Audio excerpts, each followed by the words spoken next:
Break even presume to be एक difficult topic. असल में होता क्या है, होता ये है कि हर टॉपिक आप करते जाते हैं, आप आगे जाते हैं, आपको पीछे वाले टॉपिक थोड़े थोड़े से भूलना शुरू हो जाते हैं। लेकिन क्या होता है कि आपके जहन में एक फॉर्मेट सा होता है, आप पीछे जाके एक टॉपिक पकड़ते हैं, उसका कोई अपना ही किया हुआ सवाल देखते हैं, एक फॉर्मेट सा सामने होता है, आप दोबारा से उसको प्रैक्टिस करना शुरू करते हैं, चीज़ें बन जाती हैं। ऑनलाइन क्लासेस में भी क्या होता है कि स्टूडेंट्स जो है वो टीचर का जो पहला लेक्चर है ना, वो एक दफ़ा तो सुनते हैं, क्योंकि पहले दिन वो उस पूरे टॉपिक को एक्सप्लेन कर रहा होता है, फिर आगे वो उसके पास पेपर धड़ाधड़ प्रैक्टिस करता जा रहा होता है। तो नेक्स्ट टाइम जब उस टॉपिक की तरफ आते हैं तो पहले दिन अटेंड नहीं करते कि कॉन्सेप्ट तो हमने समझे में, अब हमने सवाल करने हैं, वो डायरेक्टली सवालों को रिप्ले करना शुरू कर देते हैं। ब्रेक इवन के साथ थोड़ा सा डिफरेंट है, ब्रेक इवन चलता ही बेस कॉन्सेप्ट पे है। लोग क्या करते हैं, ब्रेक इवन के कॉन्सेप्ट समझाने वाली टीचर की वीडियो को दोबारा रिपीट करके नहीं देखते, और रिपीट करके देखते हैं जब वो सवाल करा रहा होता है। अब वो जब सवाल करा रहा होता है तो समझ ही नहीं आ रही होती कि हो क्या रहा है, क्योंकि उस गरीब ने बेस पे टाइम लगाया होता है, और वो बेस जो है वो आप बार बार नहीं देखना चाहते, बार बार नहीं सुनना चाहते। तो मैं आप लोगों को रिकमेंड करूँगा कि कभी भी आप ब्रेक इवन की प्रैक्टिस करने लगें तो उसकी बेस को एक दफ़ा देख लीजिएगा।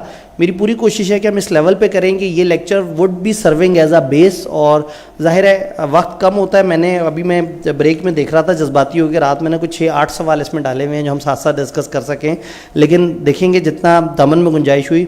हर वो चीज़ जो हैंडआउट्स में आपके साथ शेयर होती है, और उसमें हर वो सवाल जो शेयर होता है, अगर यहाँ नहीं डिस्कस हो सका तो उसकी हम अलग से आपको वीडियो सेशन एक दफ़ा एंड हो जाए, मैं आइडेंटिफाई कर लूँगा कौन कौन से सवाल हम नहीं डिस्कस कर सके, उसकी वीडियो आप लोगों को अलग से अवेलेबल हो जाएगी। कोशिश करूँगा बल्कि कुछ और सवालों की वीडियो भी अवेलेबल हो जाए, ताकि आप लोगों को इधर जो लिमिटेशन है वो समझने के ऊपर ज़्यादा लगे, और लास्ट डे तो हमारा रिटर्न प्रैक्टिस है ही है। अब ब्रेक इवन है क्या? ब्रेक इवन को CVP एनालिसिस भी कहते हैं, कॉस्ट वॉल्यूम प्रॉफिट। कॉस्ट कितने वॉल्यूम और कितने प्रॉफिट का आपस में क्या लिंक है, इसमें कोई बहुत लंबी चौड़ी बातें नहीं है। एक कोर कॉन्सेप्ट है, हमेशा से हम बात करते हैं C+P=S, cost plus profit. Cost को तोड़ें तो fix cost plus variable cost plus profit = sale. अगर मैं इसको थोड़ा सा इधर उधर करना चाहूँ तो fix cost plus variable cost, ये दोनों कॉस्टें इकट्ठी कर लें, सेल्स माइनस प्रॉफिट। तो अगर जी स्क्रीन वही मसला आ रहा है, मेरी तरफ से तो नहीं आ रहा, वहीं से आ रहा है, देखें ज़रा। वो कहते हैं इतने जज्बाती जहादी लोग हैं, इंतज़ामिया भी लेफ़्ट राइट हो जाती है। वो कहते हैं ठीक है ये खुद ही संभाल लेंगे, है ना। ड्राइविंग सीट पे जो है हमारे बंदे बैठा दिए जो वो ठीक है जी, उन्होंने कहा ये जो है ना, ये जोशीले लोग हैं खुद ही से कर लेंगे। लेकिन ये कि उनको ज़रा साथ साथ कहेंगे भाई टेक्नोलॉजी ज़रा साथ साथ देखते रहें। हम लोग अपने लेक्चर पे फोकस कर सकते हैं, लेकिन जो रिलेंगे उसमें तो हमारी एक्सपर्टीज़ नहीं है। Fix cost plus variable cost = sales minus profit. अगर ब्रेक इवन की बात करें तो क्या है ब्रेक इवन? ब्रेक इवन एक ऐसा पॉइंट है जहाँ नो प्रॉफिट नो लॉस है, यानी मैं यहाँ एज्यूम कर सकता हूँ कि प्रॉफिट 0 है। तो पहले ही C+P=S, छोटी सी बात थी, उसमें से P भी गया, तो ब्रेक इवन वहाँ होगा जहाँ C=S। ब्रेक इवन वहाँ होगा जहाँ कॉस्ट और सेल बराबर होंगे। In other terms fix cost plus variable cost sales की जहाँ बराबर होगी, जहाँ कॉस्ट आपके रेवेन्यूज़ के बराबर हो जाएगा, वो पॉइंट आ जाएगा ब्रेक इवन का। इसको थोड़ा सा डिफरेंट तरीके से देखते हैं। अब हमें समझ आ गई कि fix cost plus variable cost sales के बराबर है। आपको पता है फिक्स कॉस्ट एक फिक्स चीज़ होती है, लेकिन जो वेरिएबल कॉस्ट है इसमें वेरिएबल एलिमेंट होता है, मार्जिनल चीज़ होती है, और जो सेल्स है वो भी एक मार्जिनल चीज़ है। नंबर ऑफ़ यूनिट्स और प्राइस से सेल मल्टीप्लाई होता है, सीधा नंबर ऑफ़ यूनिट्स और प्राइस से मल्टीप्लाई वेरिएबल कॉस्ट होती है। तो हमने दोनों भाई इकट्ठे कर दिए, हमने कहा fix cost = sale minus variable cost. Sale को अगर मैं डिफाइन करना चाहूँ तो वो selling price per unit into number of units है। वेरिएबल कॉस्ट को अगर मैं बताना चाहूँ तो variable cost per unit into number of units है। तो इसमें हो गया। एक तो पहले ही वो वक्त बड़ा कम है, और उसके बाद जो है ना वो स्क्रीन वाले मसले भी, लेकिन चलें हम कोशिश करते रहेंगे। थोड़ा सा इनसे भी रिक्वेस्ट करेंगे ज़रा थोड़ा अलर्ट ज़रा ज़्यादा रहें, क्योंकि फिर हमारे पास टाइम बड़ा कम है। Sale minus variable cost, sale minus variable cost को थोड़ी देर पहले हमने कोई नाम दिया था, कंट्रीब्यूशन। तो sale minus variable cost contribution है। तो आसान अल्फाज में जहाँ फिक्स कॉस्ट कंट्रीब्यूशन के बराबर हो जाए वो आपका ब्रेक इवन पॉइंट है। अब अगर मैं कंट्रीब्यूशन को तोड़ूं तो कंट्रीब्यूशन को मैं कह सकता हूं contribution per unit into number of units. चूंकि ये सेलिंग प्राइस पर यूनिट है, ये वेरिएबल कॉस्ट पर यूनिट है, तो अगर इसको माइनस करेंगे तो ये कंट्रीब्यूशन पर यूनिट मल्टीप्लाई हो रहा है नंबर ऑफ यूनिट्स है।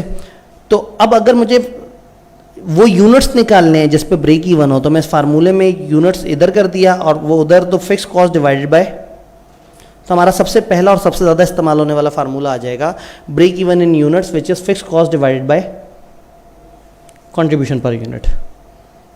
आप कहेंगे सर इतनी मैथ हमें नहीं आती, कारोबार आता है। आप एक शवारमे की दुकान पे शवारमा बेच रहे हैं, कारोबार चलाना है अब आपने ना एक सक्सेसफुल बिजनेस चला के दिखाना है। आपको 10,000 पड़ता है रेंट और 10,000 आपका वो शवारमे वाला बंदा ले जाता है। आपको टोटल खर्चा है शवारमे की जगह पे 20,000 का। शवारमे पे जो आपकी वेरिएबल कॉस्ट है वो 30 रुपये। भाई ज़ाहिर आप उसमें जिंदा मुर्गी थोड़ी डालेंगे, जिंदा मुर्गी तो कहीं भी नहीं डलती ना, मरी हुई मुर्गी डलती है। तो मरी हुई दो तरह की होती हैं, एक ठंडी मरी हुई मुर्गी और एक जो है ना वो प्रॉपर तरीके से हलाल की हुई मुर्गी। तो खैर इग्नोर करते हैं कि 30 रुपये कहाँ से आए हैं, लेकिन ये 30 रुपये बन जाते हैं।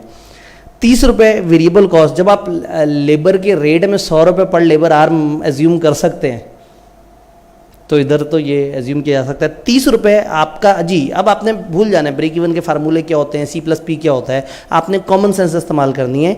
30 रुपये आपका शवारमा मेकिंग पे लगता है और 50 रुपये का शवारमा बिकता है। एक शवारमे पे बचत कितनी है? ये ग्रॉस बचत 20 रुपये है। अभी आप नहीं सोच रहे किराया कितना है फलाना, आप कह रहे हैं मोटी मोटी बचत कितनी है। 50 का शवारमा बेचूंगा, 30 रुपये मेरा खर्चा जेब से लगा होगा, मुझे एक शवारमे पे 20 रुपये का फ़ायदा हो जाएगा। आपकी फिक्स कॉस्ट कितनी है?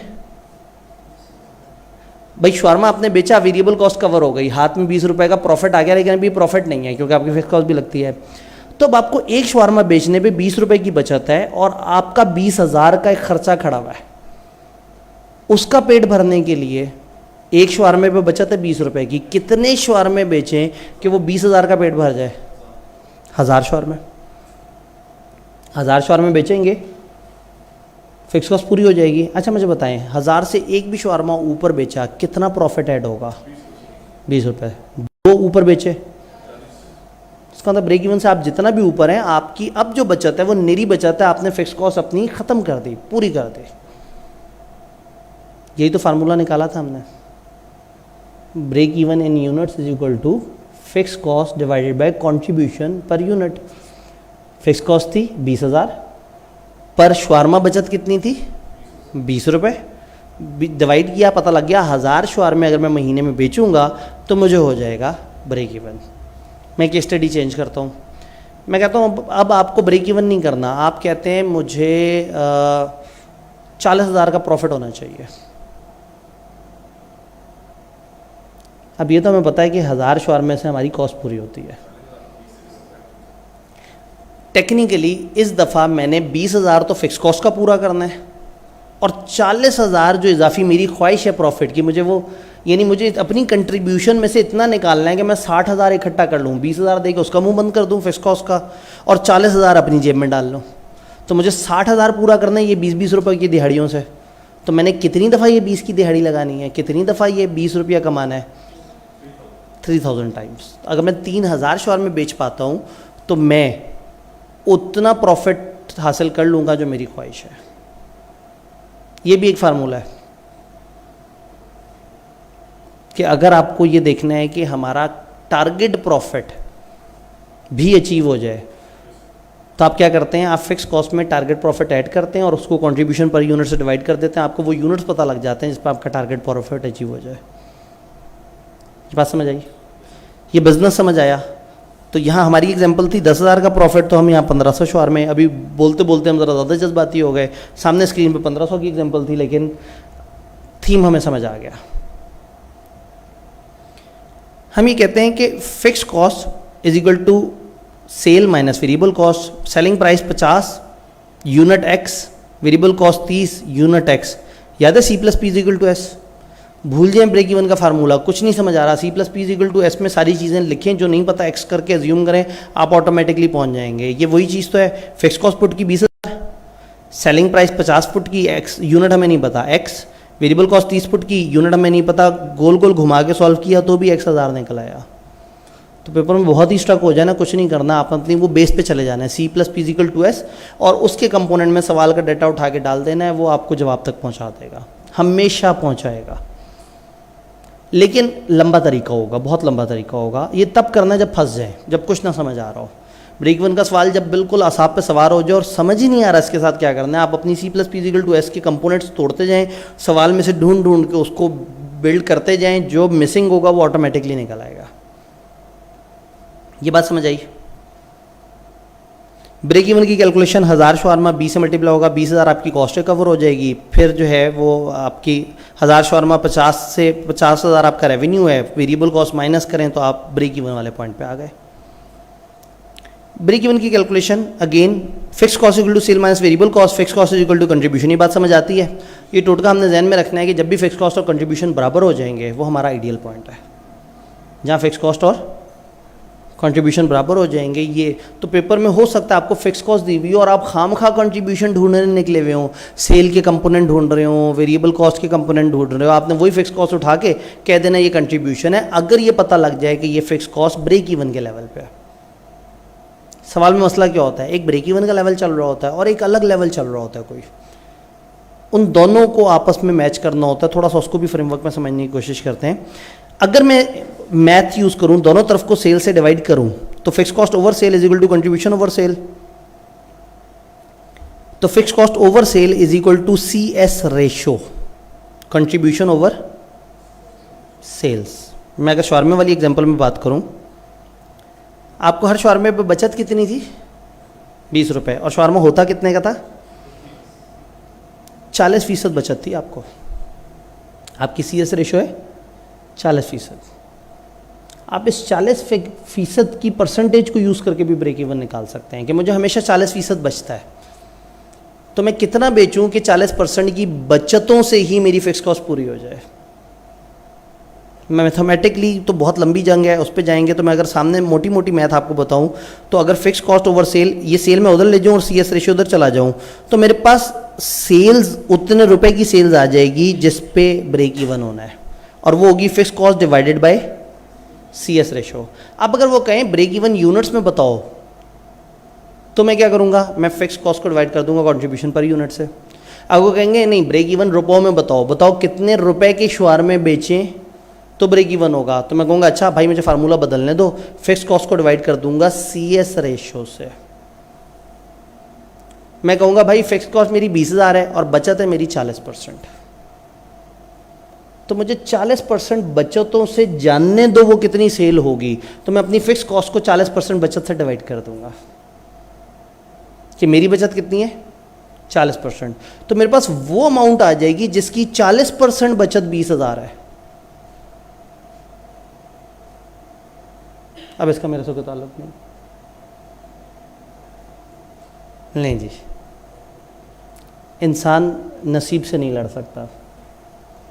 साल पहले ना मैंने शदीद तरीन ख्वाहिश थी, बहुत ज़्यादा ख्वाहिश थी कि मैं कॉस्ट का ये करवाऊँ सेशन, बहुत सारी चीज़ों पे काम कर रहा था बड़ा इस तरह से करके। मेरे फादर बीमार हुए थे, मैं हॉस्पिटल में उनके साथ होता था, वो सो रहे होते थे, मैं रात भर बैठ के मुख्तलिफ स्लाइड्स वर्किंग और बड़ा ज़बरदस्त सोचा होता एनिमेशन। मैं नॉर्मली इतना ज़्यादा ख्वाहिश नहीं करता, लेकिन इसमें मुझे बड़ा पसंद का सब्जेक्ट था। मुझे तक मैं एक दफ़ा अपने पसंद के सब्जेक्ट में करूँ तो बहुत शदीद ख्वाहिश थी कि बड़ा शानदार किस्म का वो रिवीजन क्लास कराऊँगा। रिवीजन क्लास से पिछले मतलब वो ये बात है कि हॉस्पिटल में ये है कि रातों में मैं उस तरह से वो सारा काम करूँ और दिन में फादर के साथ हूँ सारा।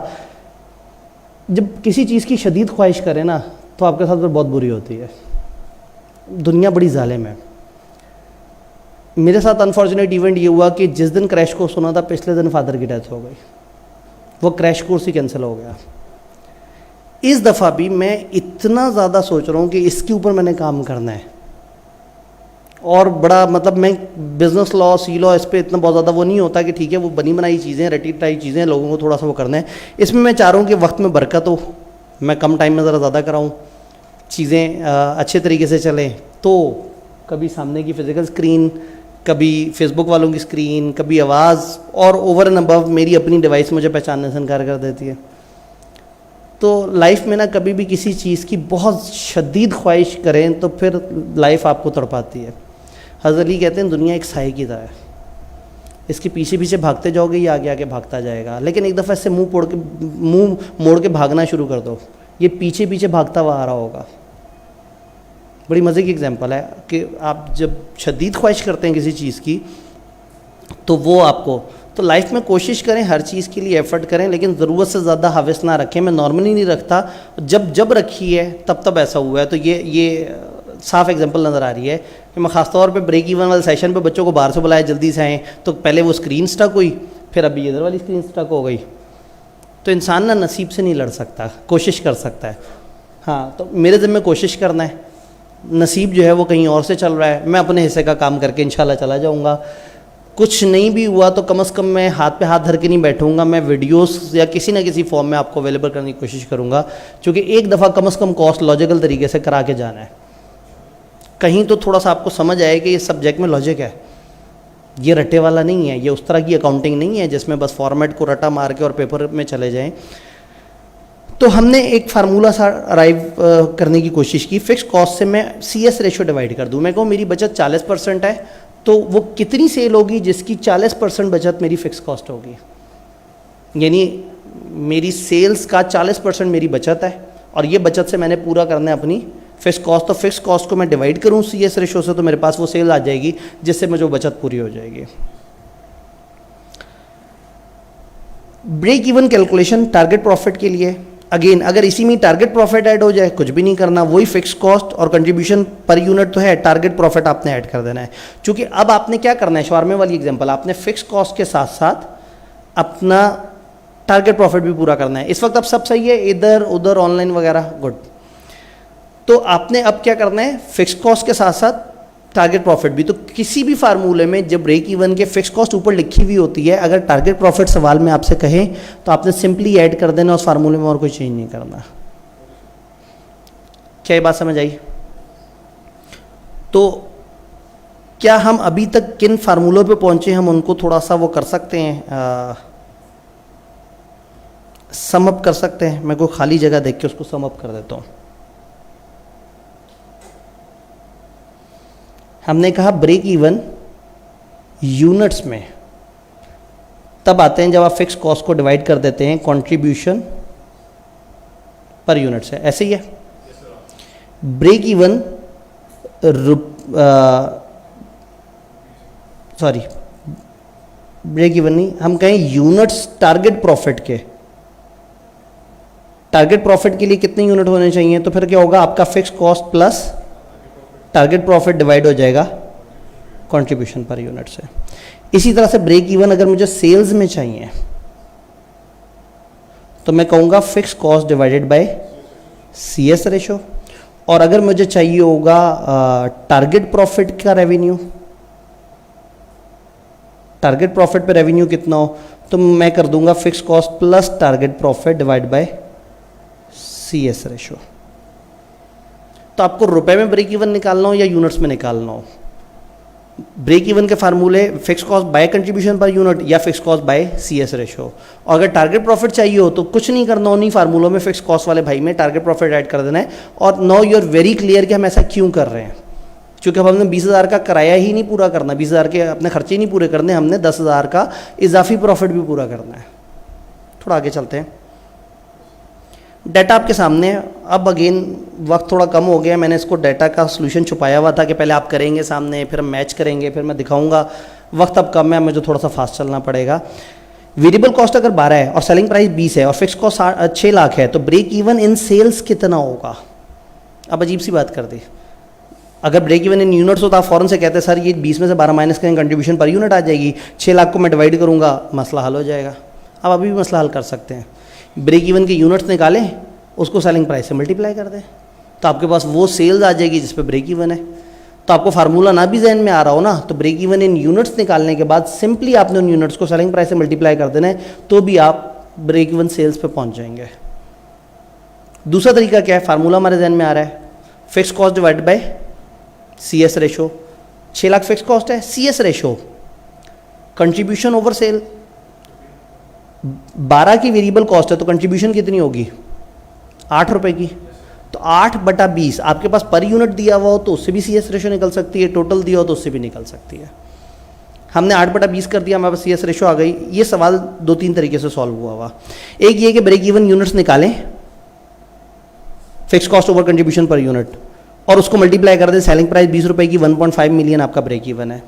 दूसरा तरीका fix cost over CS ratio, fix cost ली और 8/20 को वो कर दिया तो भी 1.5 मिलियन आया।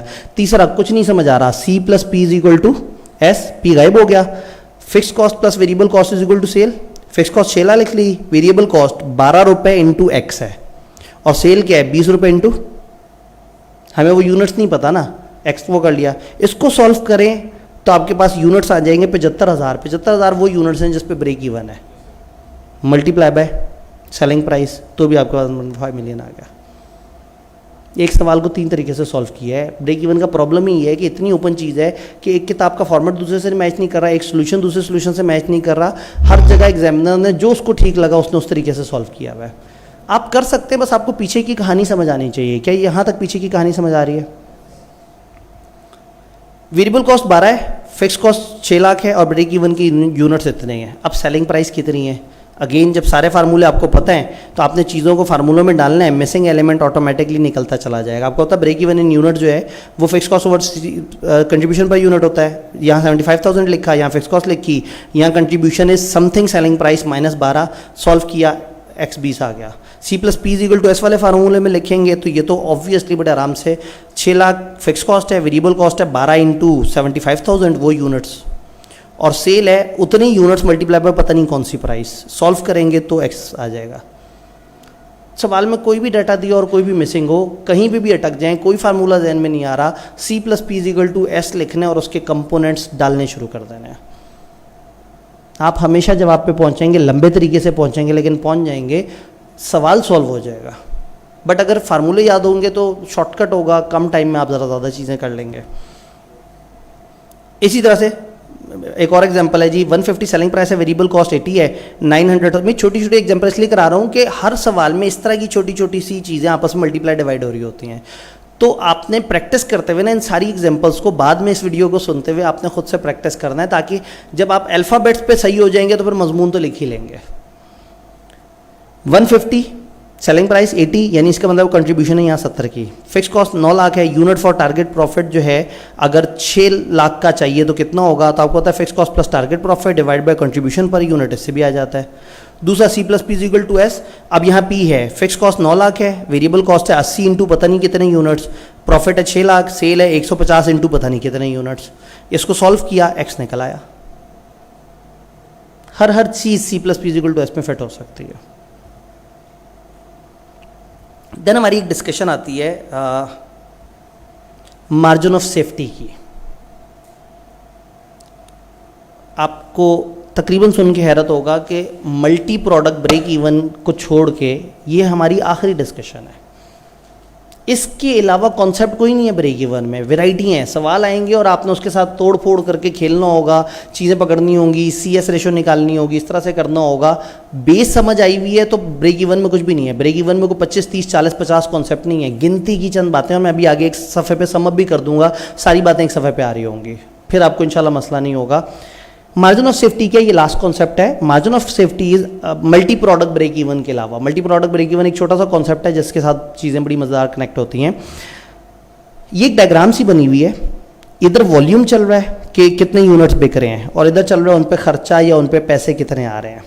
सबसे पहले ये सेल्स की लाइन है, 0 यूनिट पे 0 रुपये की सेल होती है, ज़्यादा बारिश होती है तो ज़्यादा पानी आता है, और ज़्यादा बारिश होती है और पानी आता है, और ज़्यादा बारिश होती है, जितने जितने यूनिट्स बढ़ते गए उतनी उतनी बारिश होती गई, तो सेल 0 पे 0 होगी और हर यूनिट बढ़ते साथ ऊपर जा रही होगी। फिर एक वेरिएबल कॉस्ट भी होगी। वेरिएबल कॉस्ट भी सेल्स की तरह 0 से शुरू होगी, लेकिन वो सेल से गरीब होगी थोड़ी, सेल ज़्यादा ऊपर होगी, वेरिएबल कॉस्ट की लाइन नीचे होगी, वो यहाँ नहीं दिख रही। फिर एक फिक्स कॉस्ट की लाइन है, 0 पे भी उतनी फिक्स कॉस्ट है और जितने जितने यूनिट बढ़े हुए हैं उस पर भी उतनी फिक्स कॉस्ट है। यहाँ सीढ़ियाँ नहीं बनाई, स्टेप फिक्स कॉस्ट नहीं है कि फिक्स कॉस्ट बराबर चल रही है। अच्छा, अब टोटल कॉस्ट यहाँ से शुरू हो रही है फिक्स कॉस्ट से, और आगे ये वेरिएबल कॉस्ट उसमें ऐड होती जा रही है, यानी कि ये लाइन वेरिएबल कॉस्ट की है। हर यूनिट बढ़ते हुए फिक्स कॉस्ट से थोड़ी सी ऊपर कॉस्ट बढ़ रही है, वो वेरिएबल कॉस्ट है। तो ये आपकी कॉस्ट की लाइन है, ये आपकी सेल की लाइन है, ये जगह टकरा गए। इस जगह रेवेन्यू में यूनिट्स में ब्रेक इवन नीचे है और रेवेन्यू में ब्रेक इवन लेफ्ट पे है। ये बात समझ आई? फिर लेकिन हम असल में इस जगह पे सेल्स कर रहे हैं। भाई ब्रेक इवन, मैं ये नहीं कह रहा कि शवारमे वाला हमेशा 1000 शवारमे बेचेगा, हो सकता है आज वो 1722 शवारमे बेच रहा हो, तो उसका एक आज का लेवल होगा और एक ब्रेक इवन लेवल होगा। अब सवाल शुरू होता है आज के लेवल से। वो आज के लेवल में से कुछ फिगर्स मिसिंग करता है, आप उस आज के लेवल को ब्रेक इवन के लेवल पे ले जाके कुछ और फिगर्स ढूंढते हैं, तो उससे आज का लेवल 100% क्लियर हो जाता है। लेकिन सवाल यहाँ पे ब्रेक नहीं लगाता, वो कहता है फ्यूचर में ये इतना बढ़ गया, वो इतना कम हो गया, वो इतना कम हो गया। आप आज वाली सारी चीज़ों को इन्फ्लेट डिफ्लेट जैसे अभी तक हमने सीखा हुआ है करेंगे, फ्यूचर की अमाउंट्स आ जाएंगी, उसके ऊपर ब्रेक इवन के फार्मूले लगा के सवाल सॉल्व कर लेंगे। तो ये सवाल आपसे नॉर्मली 2 दफ़ा कैलकुलेशंस करवाता है, एक दफ़ा आज के लेवल पर और एक दफ़ा फ्यूचर के लेवल पर। करना आपने हमेशा वही सारे काम है। ये हम क्यों पढ़ रहे हैं, क्योंकि कभी कभी वो मार्जिन ऑफ सेफ्टी की भी परसेंटेज दे देते हैं। अब अगर मैं आज यहाँ सेल कर रहा हूँ तो इसका मतलब है कि मैं ये जो यूनिट्स हैं, मेरे पास इतने यूनिट सरप्लस हैं। भाई 1000 यूनिट में मेरा ब्रेक इवन हो रहा है, लेकिन मैं आज कितने बेच रहा हूँ, तो 200 यूनिट मेरे पास सेफ्टी मार्जिन है। मैं अपने ब्रेक इवन से 200 यूनिट ऊपर बेच रहा हूँ। कितने परसेंट ऊपर बेच रहा हूँ, अब इस परसेंटेज को मैंने ब्रेक इवन पॉइंट से नहीं कंपेयर करना, सेल से। मैं कहूँगा आज मेरी जो सेल 1200 की है ना, इसमें 200 मेरी बचत है, तो बचत डिवाइडेड बाय सेल्स, तो मेरे पास परसेंटेज बचत आ जाएगी। कोई पूछेगा हाँ भाई क्या चल रहा है, मैं कहूँगा यार जितनी सेल है ना उसमें 30% की बचत है, 70% तो ब्रेक इवन पूरा करते करते गुजर जाता है। तो मार्जिन ऑफ सेफ्टी क्या है, मार्जिन ऑफ सेफ्टी की units divided by margin of safety क्या है, मैं कितना सेफ चल रहा हूँ। ब्रेक इवन पे तो बिल्कुल टच टली है, ब्रेक इवन से कितना ऊपर हूँ, जितना ऊपर हूँ वो मेरी मार्जिन ऑफ सेफ्टी है, वो एक्स्ट्रा एहतियात है जो मैं कर रहा हूँ। तो मार्जिन ऑफ सेफ्टी की परसेंटेज क्या होगी, मार्जिन ऑफ सेफ्टी की यूनिट्स डिवाइडेड बाय सेल्स की यूनिट्स।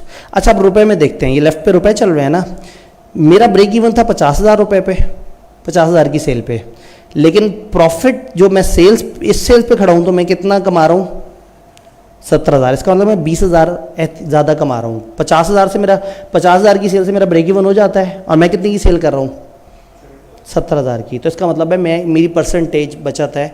तो हम मार्जिन ऑफ सेफ्टी को रुपीज़ में भी लिख सकते हैं, मार्जिन ऑफ सेफ्टी रुपीज़ में डिवाइडेड बाय सेल्स रुपीज़ में। दोनों का जवाब हमेशा सेम आएगा अगर आपका डाटा पूरा सही से ऑर्गेनाइज हुआ हुआ है। अभी तो ये मैंने रफ डाटा बीच में लिया है, तो सवाल में आपको यूनिट से मार्जिन ऑफ सेफ्टी पता लग जाए आप उस तरफ चले जाएं, आपको अमाउंट से पता लग जाए आप उस तरफ चले जाएं। अब पता नहीं आपने एक चीज़ नोट की या नहीं की, अब ध्यान से देखना है।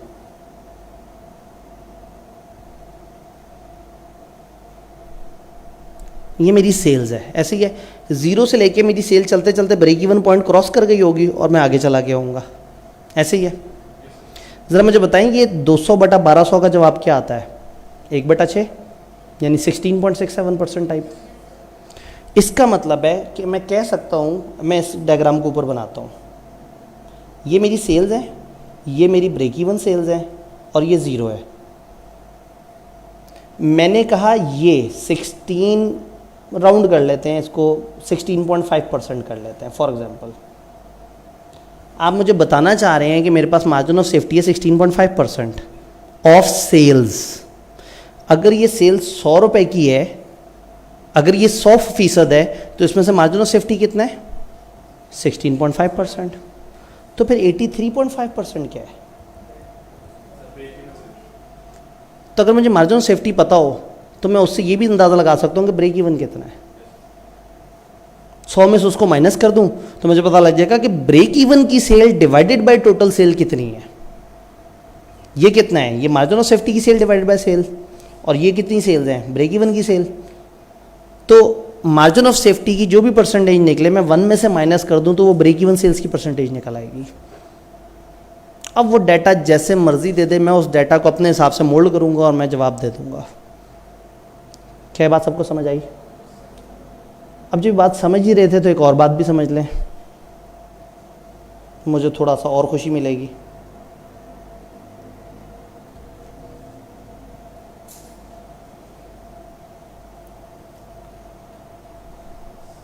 सेल में से वेरिएबल कॉस्ट माइनस करें तो क्या आता है, कंट्रीब्यूशन। CS रेशियो किसे कहते हैं, कंट्रीब्यूशन सेल का कितने % है। तो एक काम करते हैं, इस दफ़ा सेल बनाते हैं 100%। ये 100% सेल है, इसमें इतनी कंट्रीब्यूशन होगी और जो बकाया होगा वो वेरिएबल कॉस्ट होगा। सेल में से वेरिएबल कॉस्ट माइनस करें तो क्या आता है? कंट्रीब्यूशन। तो सेल में से कंट्रीब्यूशन माइनस करने से क्या आएगा? इसका मतलब है sale is component of two thing, variable cost, contribution. सवाल हमें दे देता है CS रेशो, वो कह देता है CS रेशो 30% है, यानी आपकी कंट्रीब्यूशन आपके सेल्स का 30% है, तो फौरन समझ जाया करें आपकी वेरिएबल कॉस्ट आपकी सेल का 70% है। तो CS रेशो दी हुई हो तो वेरिएबल कॉस्ट तक पहुंच जाएंगे आप। मजे की बात है, वेरिएबल कॉस्ट दी हुई हो ना तो CS रेशो तक भी पहुंच जाएंगे। प्रॉब्लम क्या होता है? वेरिएबल कॉस्ट दी हुई होती है, निकालनी CS रेशो होती है। हम बड़ी मेहनत करके पहले वेरिएबल कॉस्ट तक पहुंचते हैं, निकालते हैं, फिर सेल में से वो माइनस करते हैं, फिर एक जवाब निकालते हैं, फिर इस जवाब को सेल पे डिवाइड करते हैं और कहते हैं अल्हम्दुलिल्लाह हम CS रेशो तक पहुंच गए। शवारमा कितने का बिकता था? 50 रुपए का, और वेरिएबल कॉस्ट कितनी थी? तो कंट्रीब्यूशन कितनी थी? 20 की कंट्रीब्यूशन होती थी, 30 की वेरिएबल कॉस्ट होती थी और बिकता था 50 का। तो 40% थी आपकी CS रेशो, तो 60% था आपका वेरिएबल कॉस्ट की सेल्स रेशो। तो मुझे सिर्फ एक वेरिएबल कॉस्ट दे दें, मैं इससे सेल भी निकाल सकता हूँ, इससे कंट्रीब्यूशन भी निकाल सकता हूँ। आपको पता है एक टिपिकल सवाल में क्या कितनी चीज़ें चाहिए होती हैं? 4, जिनमें से 3 मैंने खड़े खड़े बोल दी। अगर वेरिएबल कॉस्ट और CS रेशो पता हो तो आप वहाँ से कंट्रीब्यूशन भी निकाल सकते हैं, सेल भी निकाल सकते हैं। तो आखिरी चीज़ सिर्फ फिक्स कॉस्ट है। टिपिकल सवाल में आपको 4 ही चीज़ें चाहिए: sale, variable cost, contribution, fix cost. Contribution तो फिर इन 2 से मिलके बना है। तो technically all you need is sale, variable cost और फिक्स कॉस्ट। जिस सवाल में ये 3 चीज़ें ढूंढ ली, अब सवाल ना होना आपकी गलती हो सकता है, एग्जामिनर ने आपको सब कुछ दे दिया था। तो ब्रेक इवन के सवाल में परेशान नहीं होना कि मुझे कोई 15 चीज़ें ढूंढनी होती हैं, गिनती की 3 चीज़ें ढूंढनी होती हैं। हमेशा सेल, हमेशा वेरिएबल कॉस्ट, हमेशा फिक्स कॉस्ट देखनी होती है, बाकी सारे इन्हीं से गोल गोल घूम के निकले होते हैं। याद रहेगा? तो हमने टोटके देख लिए, CS रेशो का ऑपोजिट है वेरिएबल रेशो। तो सवाल अगर आपसे कहे कि ये सेल और ये CS रेशो, आप फौरन से उसको रिवर्स से मल्टीप्लाई करें। वो कहे सेल है 100 रुपये की और CS रेशो है 30%, आप कहें अच्छा 70 रुपये की वेरिएबल कॉस्ट है। चलाक बताते नहीं थे, सीधे तरीके से नहीं बता सकते थे, ठक करके पहुंच गए वेरिएबल कॉस्ट पे। कोई कंप्यूटेशन नहीं, कोई कैलकुलेशन नहीं, कोई मजाक नहीं। अगर आप समझ रहे हैं जो मैं कहना चाह रहा हूँ। इसी तरह से वो कहते हैं मार्जिन ऑफ सेफ्टी की परसेंटेज ही, और आप खाम खा लंबे चौड़े फार्मूलों में गए हुए हो। आप कहें ठीक है, तुम असल में मुझे बता रहे हो कि ब्रेक इवन की सेल टोटल सेल्स का कितने % है। तो ये 2 परसेंटेजेस को ऑपोजिट भी पढ़ना आना चाहिए। ये आ गया तो फिर सारा डाटा हम लोगों ने डिकम्पोज कर लिया। तो हम तैयार हैं किसी भी तरह की चीज़ देखने का। यहाँ थोड़ी सी प्रैक्टिस की हुई है इसकी कि मार्जिन ऑफ सेफ्टी वगैरह अगर आ जाए तो क्या है। उन्होंने कुछ डाटा दिया हुआ और कहा मार्जिन ऑफ सेफ्टी निकालें। हमें पता है मार्जिन ऑफ सेफ्टी जो है वो होता है ब्रेक इवन की से ब्रेक इवन से जो ऊपर की सेल्स हैं वो, और जो टोटल सेल्स हैं। तो यहाँ पे हमने उसको कंप्यूट किया हुआ। एक छोटी सी कंप्यूटेशन है, वक्त कम है तो मैं ज़रा इस तरफ ज़्यादा ध्यान नहीं करूँगा। इसी तरह से मार्जिन ऑफ सेफ्टी की परसेंटेज जो है वो क्या है, यूनिट्स कितने होंगे, कंप्यूटेशन वगैरह दी हुई है। ये बाद में आपको स्लाइड शेयर हो रही होंगी, आप देख लीजिएगा। छोटी छोटी कंप्यूटेशन है। मकसद था कि हम आहिस्ता आहिस्ता बिल्ड करें, लेकिन हमारे जो टेक्निकल मसले हो रहे हैं हम थोड़ा सा आगे चलते हैं। जनरल कैलकुलेशन वही, फिक्स कॉस्ट हमेशा कंट्रीब्यूशन के बराबर होगी। तो कुछ हमारे बातें समझ आ गई हैं। अच्छा, अगर सेल पता है और वेरिएबल कॉस्ट पता है तो कंट्रीब्यूशन पता है, और अगर आप खुदा ना खास्ता ब्रेक इवन के लेवल पे खड़े हैं तो यही कंट्रीब्यूशन ही तो आपकी फिक्स कॉस्ट है। तो इन सारी चीज़ों का इतना खूबसूरत रिश्ता है कि बस आपने समझना है कि आप खड़े कहाँ पे हैं, सवाल आपसे पूछ क्या रहा है। तो ब्रेक इवन कॉस्ट अकाउंटिंग का कॉन्सेप्ट नहीं है, QM का कॉन्सेप्ट है। असल में QM का कॉन्सेप्ट है, और गिनती की चंद चीज़ें हैं। अब आपको हर सवाल की हर फिगर का उलट भी अगर आपको पता है तो आपके बहुत सारे प्रोसेस शॉर्टकट हो जाएंगे। ब्रेक इवन को कभी भी रटा नहीं लगाना, कभी भी फॉर्मेट्स के साथ नहीं करना, कभी भी 15 सवालों की प्रैक्टिस करके ही नहीं सोचना कि ब्रेक इवन मुझे समझ आ गया। ब्रेक इवन की कोर को समझना है क्यों आई कैप ने यहाँ ये परसेंटेज लिखी, क्यों टीचर ने क्लास में लिखी, उस वीडियो को बार बार देखें, उसने कोई लॉजिक बताई होगी। उस सवाल के सोल्यूशन को बार बार पढ़ें, उसमें कोई लॉजिक होगी। लॉजिक जहन में है तो ब्रेक इवन का सवाल हो जाएगा और तकरीबन परफेक्ट हो जाएगा। ये और बात है कि उसकी प्रोफेशन के चक्कर में हो सकता है फिर पेपर में टाइम बहुत ज़्यादा लग जाए। लें जी, सामने वालों को दुख होगा लेकिन ऑनलाइन वालों को ज़रा ज़्यादा फ़ायदा हो गया। सामने वालों का एक नीचे एक्स्ट्रा फार्मूला मिस हो गया। ये फाइनली आपकी एक गोल्डन शीट है जिसमें सारा ब्रेक इवन में जो भी वैरायटी कहाँ कहाँ कैसे कैसे है वो सब इस जगह है। इसमें सिर्फ आपके मल्टीपल प्रोडक्ट्स के अलावा बाकी सारी बातें एक स्लाइड पे हैं। जैसे मैंने अभी मार्जिनल एब्जॉर्प्शन में कोशिश की कि एक शीट में आपको सारा कुछ दिखा दिया जाए, तो यहाँ पे अगर आप देखें तो गोल्डन प्रिंसिपल्स हैं ये कुछ। ब्रेक इवन की यूनिट का formula fix cost by contribution by unit. Break even रुपए का फार्मूला इन यूनिट्स को सेलिंग प्राइस से मल्टीप्लाई कर दें। फिर समझा दिया कि CS रेशियो होती है कंट्रीब्यूशन ओवर सेल। तो फिर हमने ब्रेक इवन इन रुपीज़ का दूसरा फार्मूला भी इंट्रोड्यूस कर दिया, fix cost over CS ratio. Target profit और यूनिट्स के लिए वही फार्मूला लगाना है, सिर्फ टारगेट प्रॉफिट ऐड कर देना है। सेल्स के लिए वही फार्मूला लगाना है, fix cost over CS ratio, लेकिन टारगेट प्रॉफिट ऐड कर देना है। जब फंस जाएं, जहाँ फंस जाएं, हमेशा आप fix cost is equal to sale minus cost, यानी कि C+P is equal to S में से P हम गायब करते हैं तो अल्टीमेटली हम यहाँ पे पहुँचते हैं। अगर एक सवाल में ब्रेक इवन पॉइंट हो और आप फंस जाएं तो आप इस तरफ आ सकते हैं। ब्रेक इवन पॉइंट पे नहीं खड़े, किसी और पॉइंट पे खड़े हैं, C+P is equal to S लिखें, सारी चीज़ें डालनी शुरू कर दें। मुश्किल से मुश्किल, बड़े से बड़ा, ओखे से ओखा सवाल हो जाएगा, लंबे तरीके से होगा लेकिन हो जाएगा। अच्छा, और अगर सेल आपको टारगेट प्रॉफिट में चाहिए तो fix cost plus target profit is equal to selling price into unit minus variable. इसी में ही फिक्स कॉस्ट के साथ टारगेट प्रॉफिट ऐड कर लें। आपको पता है टारगेट प्रॉफिट में हमेशा फिक्स कॉस्ट रिच हो जाती है कि फिक्स कॉस्ट भी पूरी करनी है और टारगेट भी पूरा करना है। C+P is equal to S आपको पता है और इसको अलग अलग तरीके से घुमाया जा सकता है। मार्जिन ऑफ सेफ्टी का यूनिट्स में फार्मूला है। पहले मार्जिन ऑफ सेफ्टी कैसे निकालेंगे? बजटेड सेल की यूनिट्स, जितने सेल की यूनिट हम प्लान कर रहे हैं, माइनस ब्रेक इवन की यूनिट्स। फिर उन यूनिट्स को सेल से डिवाइड करेंगे तो हमारे पास परसेंटेज आ जाएगी। रुपयों में डिवाइड करेंगे तो भी सेम परसेंटेज ही आएगी। डाटा रुपयों में दिया हुआ, यूनिट्स में दिया आप निकाल सकते हैं। नीचे जो आपको नज़र नहीं आ रहा, मैंने लिखा है CS ratio plus variable cost की ratio is equal to 100%। CS ratio contribution का जो सेल से रेशियो होता है उसमें ऐड करें वेरिएबल का जो सेल से रेशियो होता है तो वो मिला के 100% बनता है। तो ये 200% वाली बातें समझ आ रही हैं आपको। मार्जिन ऑफ सेफ्टी की परसेंटेज दी हुई है तो आप break even sale divided by sale की परसेंटेज उसको रिवर्स करके समझ सकते हैं, 1 में से माइनस कर दें। इस तरह से CS रेशियो दी हुई है तो उसको 1 में से माइनस कर दें, वेरिएबल कॉस्ट की रेशियो आ जाएगी। CS रेशियो दी हुई है, सेल दी हुई है, सेल से मल्टीप्लाई करें, कंट्रीब्यूशन आ जाएगी। 1 में से माइनस करके सेल से मल्टीप्लाई करें, वेरिएबल कॉस्ट आ जाएगी। पता नहीं मैं अपने सामीन और नाजरीन को उस लेवल पे पहुंचा पा रहा हूँ या नहीं। कहीं ऐसा तो नहीं कि मैं तीसरे फ्लोर पे खेल रहा हूँ और आप सेकंड फ्लोर से ऊपर की सीढ़ियाँ ढूंढ रहे हैं। मेरे साथ हैं, मैंने परवाज़ ज़रा आहिस्ता रखी हुई है, ठीक है। लेकिन इस टॉपिक के साथ जुल्म मत करें। इस टॉपिक को जब आप मैथ के अलावा अकाउंटिंग पढ़ के समझना शुरू कर देते ना, आपको जो कॉस्ट का बच्चा मिलेगा कहेगा यार हर चीज़ सीधी हो गई है, ब्रेक इवन नहीं सीधा हो रहा। और मैं हैरान होता हूँ कि ब्रेक इवन कैसे सीधा नहीं हो रहा, ब्रेक इवन तो है ही सीधा, लेकिन चूँकि इसका वो फॉर्मेट रट्टा नहीं मारा, इसमें ये नहीं पता कि खब्बे पासे कीड़ी शायद डालनी है, सज्जे पासे ओवरहेड एलोकेशन एब्जॉर्प्शन, ये वो सारी चीज़ें आप प्लस माइनस रट्टे मार लेते हैं। तो इसको रट्टा मार के नहीं करना है, इसके पीछे एक बड़ी खूबसूरत सी कोड लॉजिक है, उस तरफ जाना है। डन। लो जी, प्रैक्टिस के लिए अचानक से एक सवाल सामने आ जाता है। छोटे सवाल से स्टार्ट किया ताकि हम जल्दी से प्रैक्टिस करके फिर आगे ज़रा तकलीफ सवाल पे जा सकें। सेलिंग प्राइस है 1600, डायरेक्ट लेबर पर यूनिट 240 और variable cost other than direct labour उसके अलावा बाकी जो है वो 960 है। तो अगर मैं थोड़ा सा कंप्यूट करूं तो कंट्रीब्यूशन 400 रुपये की है, 1600 में से अगर वो 2 माइनस कर दूं, ऐसे ही है। फिक्स कॉस्ट में कोई लेबर कॉस्ट नहीं है और वो है 8,50,000। डाटा में volume of sales and production was 6000, आपने प्रोडक्शन और सेल्स कितनी की?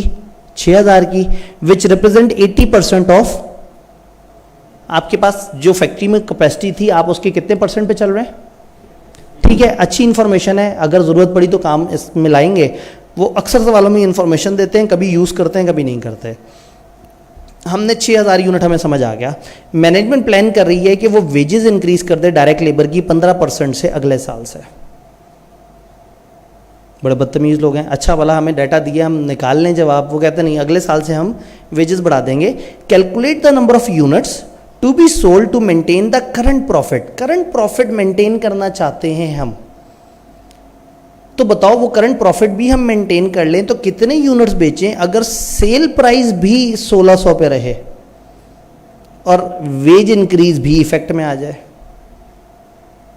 यानी वो कह रहे हैं भाई प्रॉफिट भी हम चाहते हैं कि इतना हो, सेल भी हम चाहते हैं इतनी ही हो। आपको तो फिक्स कॉस्ट भी उतनी रहती है, तो कहानी का फ़र्क पड़ेगा वेरिएबल कॉस्ट के हिसाब से। वो कह रहे हैं जी हम ये सब चाह रहे हैं, बताओ कितने यूनिट्स पे बेचें तो ये सारा कुछ पॉसिबल है। इसका मतलब ये है कि आपको वो पॉइंट चाहिए जहां आप टारगेट प्रॉफिट पे पहुंच जाए। अब अगर मैं इसको थोड़ा सा ब्रेकअप करूं तो ये 400 तक हम पहुंच गए कंट्रीब्यूशन में। तो अगर मैं प्रॉफिट निकालना चाहूं तो 400 को 6000 से मल्टीप्लाई कर दूं 2400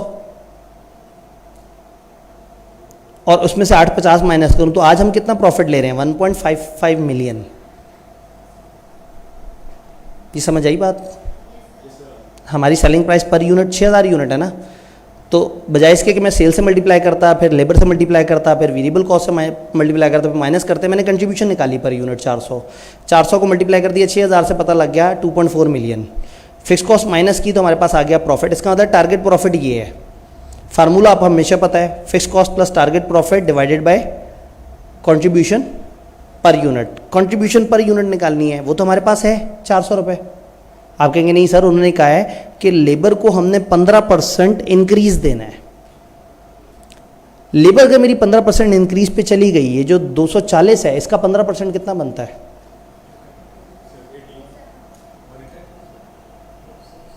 हाँ जी 36, एक भाई ने कहा 36 बनता है। तो मेरी कंट्रीब्यूशन अभी 400 है, लेकिन अगर मैं अपना खर्चा बढ़ा दूंगा 36 रुपये से, तो रिवाइज कंट्रीब्यूशन कितनी होगी? 400 माइनस 36, जवाब आ जाना चाहिए। 400 माइनस ये जो 15% का इजाफा है 364, ये चीज़ आ गई, वो चीज़ आ गई, हमने ठग करके निकाल लिया। आपको फिर भी मुश्किल लग रहा है तो आप ये 1600 आपको पता है, 1600 में से 240 मत माइनस करें, 240 का बढ़ा हुआ रेट मल्टीप्लाई करें, 15% बढ़ेगा तो 240 इंटू 1.15 और उसमें से वेरिएबल कॉस्ट माइनस कर दें तो भी आप पहुंच सकते हैं। अब ये टोटल आपके ऊपर है, आप जैसे मर्जी डाटा को डिकम्पोज करें। क्या बात समझ आ रही है? तो आपने ये यहाँ से लगाए और वो फिक्स कॉस्ट प्लस प्रॉफिट ऊपर से लगा दी। सवाल अगले लेवल में दाखिल हुआ, उन्होंने कहा जी रुक जाओ, हम ये मानते हैं कि हम 760,000 की एक्स्ट्रा इन्वेस्टमेंट अगर मशीनरी में करें जिसकी 10% सालाना डेप्रिसिएशन है, तो समझ आ गया कि वो आपको एक इजाफी फिक्स कॉस्ट बता रहे हैं कि 10% अब आपकी फिक्स कॉस्ट बढ़ जाएगी। 760,000 का 10%, 76,000 की फिक्स कॉस्ट हमारी बढ़ जाएगी। तो हम प्रॉफिट अर्न कर सकते हैं 2 मिलियन का, एज्यूमिंग के सारे यूनिट्स जो भी हम बना रहे हैं वो बिक जाएंगे और वेज इंक्रीज भी इफेक्ट में है। वो कह रहे हैं वेज इंक्रीज भी जहन में रखो, फिक्स कॉस्ट का बढ़ना भी जहन में रखो, 2 मिलियन की प्रॉफिट की ख्वाहिश भी जहन में रखो। हम कहेंगे मासूम सी जान है, कितना बोझ डालना है। उसने कहा सारी चीज़ें जहन में रखो। अब एक बिल्कुल सिंपल सी मैथ हो सकती है कि सेल में से हमने वेरिएबल कॉस्टें माइनस करनी होती हैं, वो लेबर की कॉस्ट होती है, वो ओवरहेड की कॉस्ट होती है, और एंड पे हमने फिक्स कॉस्ट भी माइनस करनी होती है। वो ये कह रहा है कि बताओ सेलिंग प्राइस क्या होगी। यानी अगर मुझे ये सेल्स पता लग जाए ना तो नंबर ऑफ यूनिट्स तो हमें पता लग जाएंगे। उन्होंने क्या कहा? उन्होंने कहा हमारी टोटल कैपेसिटी इंक्रीज हो जाएगी 25% से, अगर हम इसको अचीव कर लेते हैं तो नंबर ऑफ यूनिट्स तक तो हम पहुंच जाएंगे। लेबर तक पहुंच जाएंगे हम, लेबर का पर यूनिट 240 का इंक्रीज्ड। ओवरहेड में कोई फर्क पड़ेगा? सवाल ने कोई डाटा दिया है हमें? सवाल ने हमें कुछ सामने डाटा नहीं दिया, सिवाय इसके कि नंबर ऑफ यूनिट बढ़ रहे हैं। फिक्स कॉस्ट में कोई इंक्रीज बताया इन्होंने? बताया है। एग्जिस्टिंग फिक्स कॉस्ट में आपने ऐड कर देना है वो जो 76,000 की डेप्रिसिएशन है।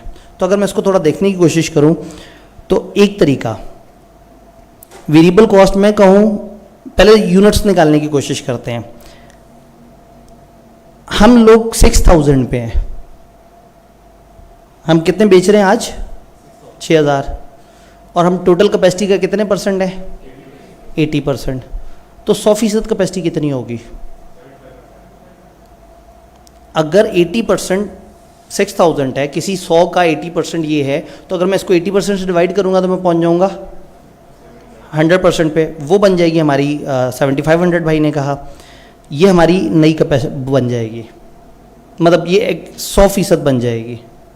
वो क्या कहते हैं, हम अपनी कैपेसिटी 25% इंक्रीज करें, तो इस 100% को जब मैं 1.25 से मल्टीप्लाई करूंगा तो अब मेरे पास वो यूनिट्स आ जाएंगे, रिवाइज यूनिट। फिर वो मैथ की उन्होंने, ये यूनिट्स मेरे पास मौजूद हैं, इन यूनिट्स ने लेबर से मल्टीप्लाई होना है, इन यूनिट्स ने ओवरहेड से मल्टीप्लाई होना है। फिक्स कॉस्ट तो एक दफ़ा ऐड करनी है, मैंने एक दफ़ा ऐड कर दी। फिक्स कॉस्ट कितनी है? 850,000 प्लस इसका 10%, यहाँ लिख दिया। वेरिएबल कॉस्ट 960 इन यूनिट से मल्टीप्लाई कर दिया, लेबर का रिवाइज रेट इनसे मल्टीप्लाई कर दिया। उन्होंने कहा था 2 मिलियन प्रॉफिट चाहिए, मैंने यहाँ 2 मिलियन प्रॉफिट पहले से ही लिख दिया। इन सारी चीज़ों को जब मैं रिकनसाइल करूँगा तो खुद ब खुद निकल आएगी सेल, बैलेंसिंग फिगर के तौर पे। मैं कहूँगा तुम्हारी नंबर ऑफ यूनिट्स मुझे पता है, और जवाब में आ जाएगा जवाब में आ जाएगा हमारे पास ओवरऑल सेलिंग प्राइस का रेट। अगर ये चीज़ बहुत प्रॉब्लम दे रही है तो हमारे पास एक फार्मूला तो है ही, C+P=S। हम C+P=S में भी अगर ये सारी चीज़ें डालना शुरू कर देंगे तो भी खुद ब खुद जवाब आ जाएगा। सामने वो स्क्रीन जो फिजिकल यूज़र्स को नज़र नहीं आ रही, उस पे मैंने वो चीज़ शो की हुई है। चले, कंट्रीब्यूशन माइनस फिक्स कॉस्ट हमेशा प्रॉफिट होता है। आपने कंट्रीब्यूशन वाली चीज़ें यहाँ लिखी, फिक्स कॉस्ट यहाँ लिखा, प्रॉफिट यहाँ लिखा, आपने उसको सॉल्व करना शुरू कर दिया, आपका जवाब आ गया। आप कहेंगे नहीं सर अजीब सी बात आप कर रहे हैं, हमें C+P=S पता है। ओके, C+P=S, S कितना है? कुछ यूनिट हमें पता है, यूनिट्स हमने निकाले थे 9375। तो S है 9375 को किसी X से मल्टीप्लाई करना है जो हम ढूंढ रहे हैं। प्रॉफिट कितना है? 2 मिलियन। कॉस्ट कितनी है? कॉस्ट में 2 चीज़ें होती हैं, फिक्स कॉस्ट और वेरिएबल कॉस्ट। फिक्स कॉस्ट पता है हमें, पीछे हमने निकाली थी 926,000। वेरिएबल कॉस्ट हमें पता है 960 इससे मल्टीप्लाई होगा और ये इससे मल्टीप्लाई होगा। नंबर ऑफ यूनिट्स तो हमें पता ही है ना, तो हम यहाँ पे लेबर की कॉस्ट और ओवरहेड, वेरिएबल ओवरहेड की कॉस्ट डाल देंगे, वो अमाउंट्स यहाँ लिख देंगे। जब इसको सॉल्व करने चलेंगे तो एक्स आ जाएगा। कभी भी किसी भी सवाल में कहीं भी फंस जाए ना, C+P=S लिखें और उसके कंपोनेंट्स डालना शुरू करें, वो ऑटोमेटिकली सॉल्व हो जाएगा। अगर इससे सॉल्व नहीं हो रहा ना तो फार्मूलों से कभी भी नहीं हो सकता, सारे फार्मूले निकले इसमें से। बेस की तरफ चला जाना है। कोविड आया, लोग अपने गाँव की तरफ चले गए, शहर छोड़ के चले गए, उन्होंने कहा हम कुदरती जगह पे जाएं, कुदरती लाइफस्टाइल पे वापस पहुंच जाएं। तो जब भी आपको कोई कोविड का सामना हो, आपने बेस की तरफ चले जाना है। जैसे ही आपको कोई अजीबो गरीब से सवाल, अजीब सी बातें नजर आए, आपने ओरिजिनल की तरफ चले जाना है, विच इज C+P=S। सवाल जल्दी से एक आध और देखते हैं। मैंने सवाल 3-4 सजाए हुए थे, लेकिन अभी वही बात है कि देखते हैं क्या कुछ खेल सकते हैं, क्योंकि अभी एक फिनोमेना हमारा डिस्कस होने वाला रहता है, मल्टी प्रोडक्ट। उसमें बहुत ज़्यादा साइंस नहीं है, लेकिन बहरहाल डिस्कस होना है। एक कंपनी है सॉफ्ट ड्रिंक की, वो एक प्लांट परचेज करना चाह रही है जो कि 1 लाख बोतलें महीने में बना सकता है। फर्स्ट ईयर ऑफ ऑपरेशन आपको लगता है कि आप 60 से 80 हज़ार के दरमियान बोतलें बेच सकेंगे। बजटेड कॉस्ट दोनों लेवल्स पे बता दी है, 60,000 बोतलों पे कितना मटेरियल पे लगेगा, 80,000 पे कितना लगेगा। जब भी आपको एक से ज़्यादा ऑपरेटिंग लेवल पे चीज़ें दी हुई हों तो सम टाइम आप देखते हैं कि हो सकता है वो हाई लो मेथड से फिक्स्ड और वेरिएबल हमसे अलग अलग करवाना चाह रहे हो। जालिमों ने बताया ही नहीं कि फिक्स कितना है और वेरिएबल कितना है, सारी चीज़ें लेफ्ट पे लिख दी और सामने 2 अलग अलग अमाउंट्स दे दी। तो चेक करना पड़ेगा कि क्या ये इनमें से कौन कौन सा वेरिएबल और कौन कौन सा फिक्स्ड है। अगर दोनों लेवल पे एक ही कॉस्ट होती तो मैं कह देता वो फिक्स्ड है। ऐसा कोई है? कोई भी नहीं है। तो फिर हम देख लें 60,000 बोतलें 3,60,000 में है, तो एक बोतल कितने की हुई? 6 रुपये। 80,000 अगर 480 में, तो एक बोतल हुई 6 रुपये की। इसका मतलब है ये वेरिएबल कॉस्ट है, इसमें फिक्स का एलिमेंट नहीं है। लेकिन अगर मैं 2 लाख को 60,000 पे डिवाइड करूँ और 260 को 80 पे डिवाइड करूँ तो जवाब बराबर नहीं आएगा। इसका मतलब है इस जालिम लेबर में कुछ फिक्स्ड है, कुछ वेरिएबल है। तो सवाल ब्रेक इवन का है, लेकिन आपको पहले हाई लो में खिलवा लिया। ये सारा कुछ करने के बाद उन्होंने कहा कि भाई आपको जो रिटेलर है उसको भी 8% कमीशन देना होगा। एक नई वेरिएबल कॉस्ट उन्होंने बता दी कि आपने कमीशन देना है। Compute the break even point in rupees and units if company decide to fix the sale price as 16 रुपये पर बोतल। 16 रुपये पर बोतल अगर प्राइस हो, सेलिंग प्राइस दे दी, वेरिएबल कॉस्ट डाटा में से निकल सकती है, फिक्स कॉस्ट डाटा से निकल सकती है। ये 3 चीज़ें आ जाएं तो आप अनस्टॉपेबल है, कुछ बचा ही नहीं, अब सब कुछ है आपके पास।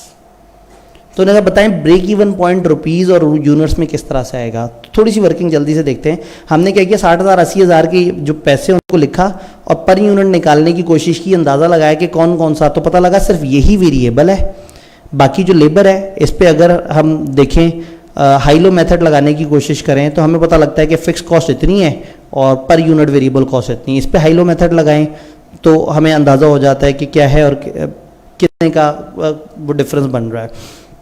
तो फिक्स कॉस्ट और वेरिएबल कॉस्ट वगैरह को हम डिफरेंशिएट करने की पोजीशन में तब आ जाएंगे जब आपको ये पता लग जाए कि इसमें हाई लो मेथड। तो ये हाई लो मेथड लगाते हुए मैंने ये रेट्स निकाले हैं। मैं वो हाई लो मेथड यहाँ दोबारा रिपीट नहीं कर रहा, याद है ना, हाईएस्ट में से lowest amount divide by highest में से लोएस्ट यूनिट्स। तो हैं ही 2 अमाउंट्स और 2 ही यूनिट्स हैं, तो आपने उनको माइनस करके फिक्स और वेरिएबल अलग अलग कर लिया। अब पता लग गया कि फिक्स कॉस्ट 1,20,000 है और वेरिएबल पर यूनिट कितना है। तो पहला काम क्या करना है, ब्रेक इवन यूनिट्स में fix cost divide by fix cost अभी निकाली हमने 1,20। वेरिएबल कंट्रीब्यूशन पर यूनिट क्या होगा, selling price minus variable cost. जवाब आ गया। रुपीस में चाहिए, मसला कोई नहीं, यूनिट्स आए हुए हैं, रेट से मल्टीप्लाई कर दें रुपीस में आ जाएगा। दूसरे तरीके से चलना है, CS रेशो से कर लें। 1,20 को CS रेशो से डिवाइड कर दें। CS रेशो क्या है, ये वेरिएबल कॉस्ट है, तो कंट्रीब्यूशन कितनी होगी, 16 में से माइनस कर दें। तो यहां से CS रेशो, और इतनी मेहनत क्यों करें, इसको 16 पे डिवाइड करें ज़रा, इस वेरिएबल कॉस्ट को 16 पे डिवाइड करें। अच्छा आपको नज़र नहीं आ रहा, सॉरी। 12.28 12.28 मेरी आई है वेरिएबल कॉस्ट। इसको ज़रा डिवाइड करें 16 पे जी, 0.76। आपने कहा 76% है वेरिएबल कॉस्ट, तो फिर CS रेशियो कितनी होगी, 24%। और CS रेशियो चाहिए आपको ब्रेक इवन के लिए, ब्रेक इवन रुपए में वो करने के लिए। फिक्स कॉस्ट कितनी है, 1,20। ज़रा इससे ये CS रेशियो डिवाइड करें, अल्लाह खैर करे।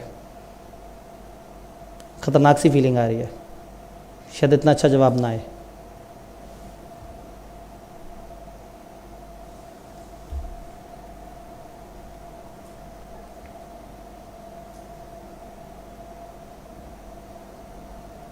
ये तो एक्स्ट्रा टाइम भी सोचा ही नहीं था कि ये भी लगेगा।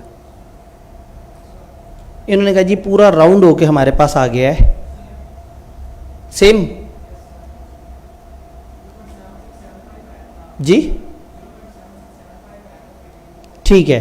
इन्होंने कहा 0.76 इतना करके आया था। जब हम परसेंटेज को पूरा वो करें, जैसे भाई ने जब 76% बताया तो आई बिलीव कि ये पूरा 76% है, तो ऐसा तो ना करें, क्योंकि इधर तो हमने बहुत बड़ी गेम खेलनी है ना। अच्छा भाई ने खुद ही से राउंड खुद ही करके मुझे बता दिया, और जवाब में कह रहे हैं सर थोड़ा सा फ़र्क आ रहा है। तो भाईजान ये थोड़ा सा फ़र्क आपने जो मुझे पॉइंट्स के साथ नहीं बताया, तो अगर कैलकुलेटर पे वो जवाब आया वो आप 150, तो इसका मतलब है आप फार्मूला लगाएं, आप मल्टीप्लाई करें या C+P=S कर दें तो भी हो जाना है। क्या मेरी मुशक्क़त ज़ाया तो नहीं जा रही। पार्ट बी में उन्होंने क्या कहा, उन्होंने कहा भाई ब्रेक इवन पॉइंट हमें यूनिट्स में चाहिए। अगर कंपनी डिस्काउंट दे दे 10% ऑन परचेज ऑफ 20 बॉटल्स और more, assuming that 20% of sales will be buyer who will avail this. वो कह रहे हैं अगर कंपनी एक डिस्काउंट दे दे, डिस्काउंट कितना है 10%, उनको जो 20 बोतलें खरीदेंगे, उन्होंने कहा 20% लोग ये अवेल करेंगे। इसका मतलब है सेलिंग प्राइस 16 नहीं रहेगी, 80% ऑफ द सेलिंग प्राइस 16 होगी और 20% ऑफ द टाइम 16 का 90% होगी। तो फिर मुझे एक रिवाइज सेलिंग प्राइस निकालनी होगी, निकाल ली, बाकी सारी गेम उसी तरह से ही है। इन्होंने गुस्ताखी कर दी, इन्होंने कहा कि जी सेलिंग प्राइस इस तरह से रिवाइज हो जाएगी, तो मैंने कहा 16 का 80% वैसे ही रहेगा और 16 का 20% 90% पे होगा, तो आपका जो वो रेट निकला वो 15.68 निकला। अच्छा, फिर वेरिएबल कॉस्ट, जाहिर है सेलिंग प्राइस चेंज हुई तो हमारी वेरिएबल कॉस्ट में एक अजीब सी चीज़ थी, 8% कमीशन, जो हमने अपने टेबल में नीचे लिखा था, ये कमीशन सेल्स का है। तो फिर हमने एक चालाकी की कि एक दफ़ा हमने वेरिएबल कॉस्ट बता the other than commission, commission को रीवर्क कर लिया, तो नई वाली हमारे पास वो भी आ गई, कंट्रीब्यूशन भी आ गई, यूँ समझे नई वाली वेरिएबल कॉस्ट भी आ गई। जब नया सारा कुछ आ गया, आपने डाटा में पुट किया, आपके पास ब्रेक इवन आ गया। क्या ये बात समझ आ रही है? इसी तरह से एक सवाल उन्होंने और दिया कि जी कंपनी एचआर वो प्लान कर रही है एक नया प्लांट इंस्टॉल करने की, प्लांट प्रोडक्शन जो है वो 150,000 यूनिट्स है, प्लान्ड बजटेड आइडियल, पता नहीं हम कर सकेंगे या नहीं, लेकिन जो आपकी फिक्स कॉस्ट एलोकेट हो रही होती है वो हमेशा आपकी प्लानिंग की बेस पे हो रही होती है। वो कह रहे हैं एस्टिमेटेड कॉस्ट है, डायरेक्ट मटेरियल 6 मिलियन लगेगा, लेबर 5 मिलियन लगेगा, ओवरहेड 10.29 मिलियन लगेंगे। अब हम ओवरहेड देखती तड़प जाते हैं, भाई मुझे फिक्स्ड और वेरिएबल अलग अलग बताओ। उन्होंने कुछ निशानियां आपको बताते हैं प्रोडक्शन ओवरहेड के। फैक्ट्री प्रेमिसेस जो है वो एक 1.8 मिलियन पर एनएम कॉस्ट पे आएगी हमारे पास, तो इसका मतलब है 10.29 में 1.8 मिलियन फिक्स्ड है। इनडायरेक्ट लेबर जो है वो 30% ऑफ डायरेक्ट लेबर कॉस्ट है और 50% of which would be fixed. तो इनडायरेक्ट लेबर आप पहले निकालेंगे 30% ऑफ डायरेक्ट लेबर कॉस्ट करके, और उसका कुछ पोर्शन फिक्स में डाल देंगे और कुछ पोर्शन वेरिएबल में डाल देंगे। डेप्रिसिएशन बता दी, ये फिक्स चीज़ है। Total power and fuel cost budget हुई है 3 मिलियन की, 80% वेरिएबल है और 20% फिक्स है, तो आप 3 मिलियन के 2 टुकड़े करके वहाँ पे सजा देंगे। All remaining production overheads are, जो बच जाएगा 10.29 में वो सारा उठा के आप डाल देंगे। इससे पहले कि हम सवाल को आगे पढ़ें, पहले ये थोड़ा सा ब्रेकअप देख लेते हैं। मैंने क्या किया कि ये सारी चीज़ें जो वो बताते जा रहे थे ये लिखता गया, और फिर उसमें से जो रिमेनिंग है वो उठा के वेरिएबल के खाते में डाल दिया। यानी कि ये फिक्स लिख लिया, जो जो उसमें वेरिएबल का एलिमेंट था उसको लिख लिया, ये इन सबको जब टोटल किया तो निकला 6.8। तो 10.29 में से 6.8 यानी कि फिक्स्ड वाले सारे और वेरिएबल वाले, इनको माइनस करने के बाद हमारे पास आ गया 3.49 अदर वेरिएबल कॉस्ट। तो ये सारी वेरिएबल कॉस्ट हमने यहाँ लिख दी और सारी फिक्स कॉस्ट। अच्छा, शुरू में डायरेक्ट मटेरियल लेबर वो भी वेरिएबल है, वो भी हमने यहाँ सजा दिया, और उसके बाद आगे चलते हैं। यहाँ तक हम लोगों ने वेरिएबल और फिक्स को अलग अलग कर रहे हैं। जी जी, 30 में इनडायरेक्ट में क्या है? ठीक है, हम ये जो भी प्लानिंग कर रहे हैं हम पूरे साल की प्लानिंग कर रहे हैं, और यहाँ पे इन्होंने क्या कहा,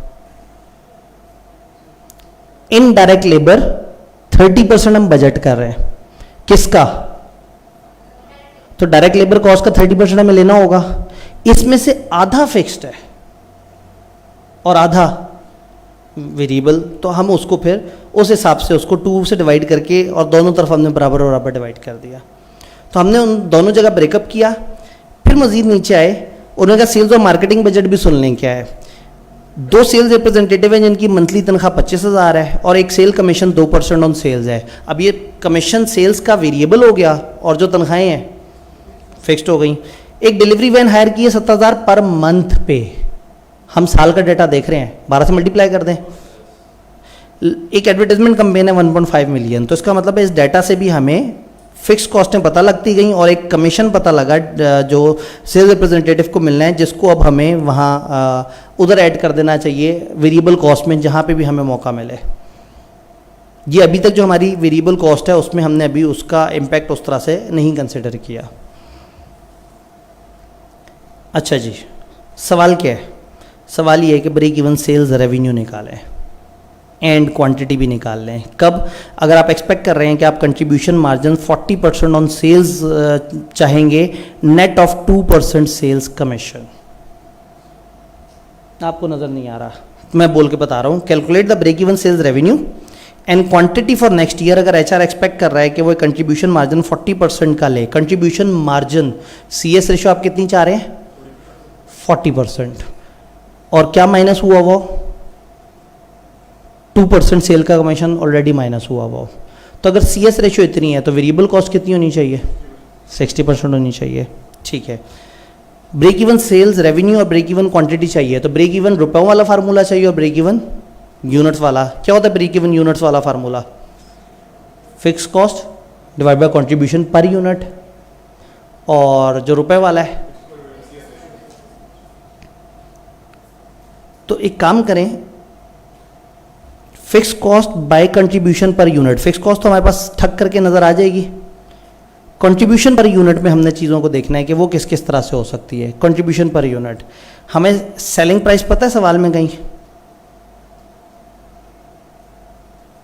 सवाल ने हमें कहीं सेलिंग प्राइस बताई है नहीं बताई, लेकिन हमें एक मार्जिन बता दिया, सीएस रेशियो बता दी। तो अगर मैं एक भी चीज़ निकाल गया ना, कंट्रीब्यूशन मेरे हाथ में आ जाए, ये वेरिएबल कॉस्ट आ जाए, मैं असल वाली सेल्स तक जा सकता हूँ। तो बस इस डाटा को थोड़ा सा अब यूज़ करके अब थोड़ा मैनिपुलेट करना है, कंट्रीब्यूशन पर यूनिट निकालने की कोशिश करते हैं। पर यूनिट वेरिएबल कॉस्ट, वहाँ जो हमने ब्रेकअप किया था 17.64 का, उसको डिवाइड कर दिया नंबर ऑफ यूनिट से, तो ये आ गया 117.6, और ये 60% ऑफ नेट सेल्स है। वेरिएबल कॉस्ट 60% नेट सेल्स है, तो यहाँ से भी हम सेल्स तक पहुँच सकते हैं। तो नेट सेलिंग प्राइस हो गई उसका, उसको 60% से डिवाइड किया तो हमारे पास, चूँकि 40% अगर कंट्रीब्यूशन है तो वेरिएबल कॉस्ट कितने परसेंट है 60%, तो वेरिएबल कॉस्ट पता लग गई तो उसको 60% से डिवाइड कर दिया तो पता लग गई नेट सेल्स। अच्छा नेट सेल्स है, उसको ग्रॉस अगर बनाना है तो आपको पता है उन्होंने कहा था 2% उसमें कमीशन है, तो अगर मैं 98% से डिवाइड कर दूं तो ग्रॉस आ जाएगा, यानी एक 100% सेल होगी जिसमें से 2% माइनस होकर 98% होगा नेट सेल। तो मेरे पास नेट सेल आई हुई 196, इसको 98% से डिवाइड कर दूं तो क्या आ जाएगा ग्रॉस सेल। ग्रॉस सेल भी आपके पास है, कंट्रीब्यूशन पर यूनिट आपने निकाल लिया, आपने चीज़ें पुट की, जवाब आ गया। जब जवाब आ गया सिंपली आप सेलिंग प्राइस के रेट से मल्टीप्लाई करके निकाल लें। दूसरा तरीका है कि fix cost over CS ratio की तरफ आप चले जाएं। तो बस सिर्फ डाटा आपने इन फार्मूलों में पुट करना है और जो मिसिंग एलिमेंट है उनके ऊपर थोड़ी सी जद्दोजहद करनी है। जल्दी से एक सवाल और देख के और फिर थोड़ा सा आगे चलते हैं जिसमें मार्जिन ऑफ सेफ्टी का जिक्र भी आ जाए। ये हमारा टाइम ज़्यादा लेगा ये सेशन, लेकिन ये ज़रूरी है। सेल दी हुई 160 मिलियन की, वो कहते हैं जी आज हमें कुछ डाटा पता है। सवाल जब आज का डाटा देना आपने उसको भी तोड़ फोड़ देना है, क्योंकि फ्यूचर वाले डाटा में ना आज का डाटा ही जगह जगह इस्तेमाल हो रहा होता है। तो एक दफ़ा आज की डाटा को पकड़ के ऐसी की तैसी कर देनी है, उसमें से ये 3 काम की चीज़ें निकाल लेनी है, sale, variable cost, fix cost, बाकी कंट्रीब्यूशन ये वो सब निकल आना है। सेल्स दी हुई है, बहुत अच्छी बात है, शाबाश। कंट्रीब्यूशन मार्जिन दे दिया, इन चलाकों का अंदाज, इन बेवकूफ़ों को पता ही नहीं इन्होंने हमें क्या क्या बता दिया है। इन्होंने कंट्रीब्यूशन भी बता दी, इन्होंने हमें वो भी बता दिया है, वेरिएबल कॉस्ट भी बता दी है। तो इसका 70% हो जाएगी वेरिएबल कॉस्ट 112 मिलियन। फिर लोगों ने बताया हमें मार्जिन ऑफ सेफ्टी, इसका मतलब है ये हमें कहना चाह रहे हैं कि हमारी जो ब्रेक इवन सेल्स हैं वो हमारी टोटल सेल्स का 75% है। तो टोटल सेल्स कितनी है 160, ब्रेक इवन की सेल्स पता लग जाएंगी। अब ब्रेक इवन की अगर सेल्स पता लग गई तो उसमें से आप वेरिएबल कॉस्ट और इस तरह की चीज़ें माइनस कर देंगे तो आप फिक्स कॉस्ट भी ढूंढ सकेंगे। जब सारा कुछ आ गया तो मसले ही हल हो गए। तो इसी 160 मिलियन का तोड़ फोड़ कर देते हैं। इस 160 मिलियन में 120 है ब्रेक इवन की सेल्स,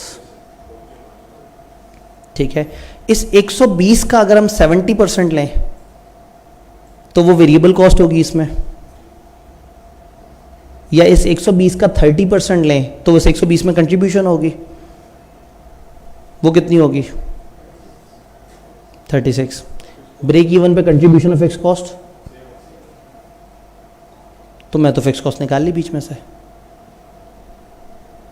तो थोड़ी सी तोड़ फोड़ करके काफ़ी कुछ निकल सकता है, निकल आया। बस आपने हमेशा सीएस रेशियो को उल्टी तरह से भी पढ़ना आना चाहिए। ये अगर पढ़ना आ गया ना आपके बहुत सारे स्टेप्स बच जाएंगे। और मार्जिन ऑफ सेफ्टी को भी उल्टा पढ़ना आना चाहिए। आ गया, छा गए आप। अब क्या है, अब अगले ईयर की इंफॉर्मेशन है। ब्रेक इवन सवाल की एक टिपिकल आदत है, वो आज का डाटा देते हैं और फ्यूचर की प्रोजेक्शन देते हैं। निकालना जवाब फ्यूचर से होता है, लेकिन वो कहते हैं फिक्स कॉस्ट इतनी बढ़ गई उस वक्त, अब आज की बताओगी तो पता लगेगा ना। वो कहते हैं वेरिएबल कॉस्ट में इतने % इजाफा हो गया आज से। तो आज के डाटा को हमेशा डिकम्पोज करना है। डिकम्पोज जितना कर सकते हैं करें, जहां मुश्किल पड़ जाए आज वाले डाटा का ब्रेक इवन निकाल लें। उस ब्रेक इवन निकालने से वहां से नॉर्मली फिक्स कॉस्ट इजाफी निकल आएगी। तो आज का डाटा इंक्लूडिंग आज का ब्रेक इवन से हमें डाटा मिल गया। ये डाटा को इन्फ्लेट करना है, फ्यूचर पे लेके जाना है और वहां उस पर फार्मूले लगा के फ्यूचर का ब्रेक इवन निकाल लेना है। मेजॉरिटी 60-70% ऑफ द क्वेश्चन में डाटा आज का देंगे, कैलकुलेशन फ्यूचर पे करवाएंगे। तो आज के डाटा को तोड़ के ये 3-4 काम की चीजें निकालनी है और फिर फ्यूचर की तरफ जाना है। आज के डाटा को तोड़ते हुए शायद आपको ब्रेक इवन के डाटा की भी आज जरूरत पड़े, जिससे आपकी, जैसे मैं फिक्स कॉस्ट यहां सवाल में नहीं नजर आ रही थी, समझ नहीं आ रहा था,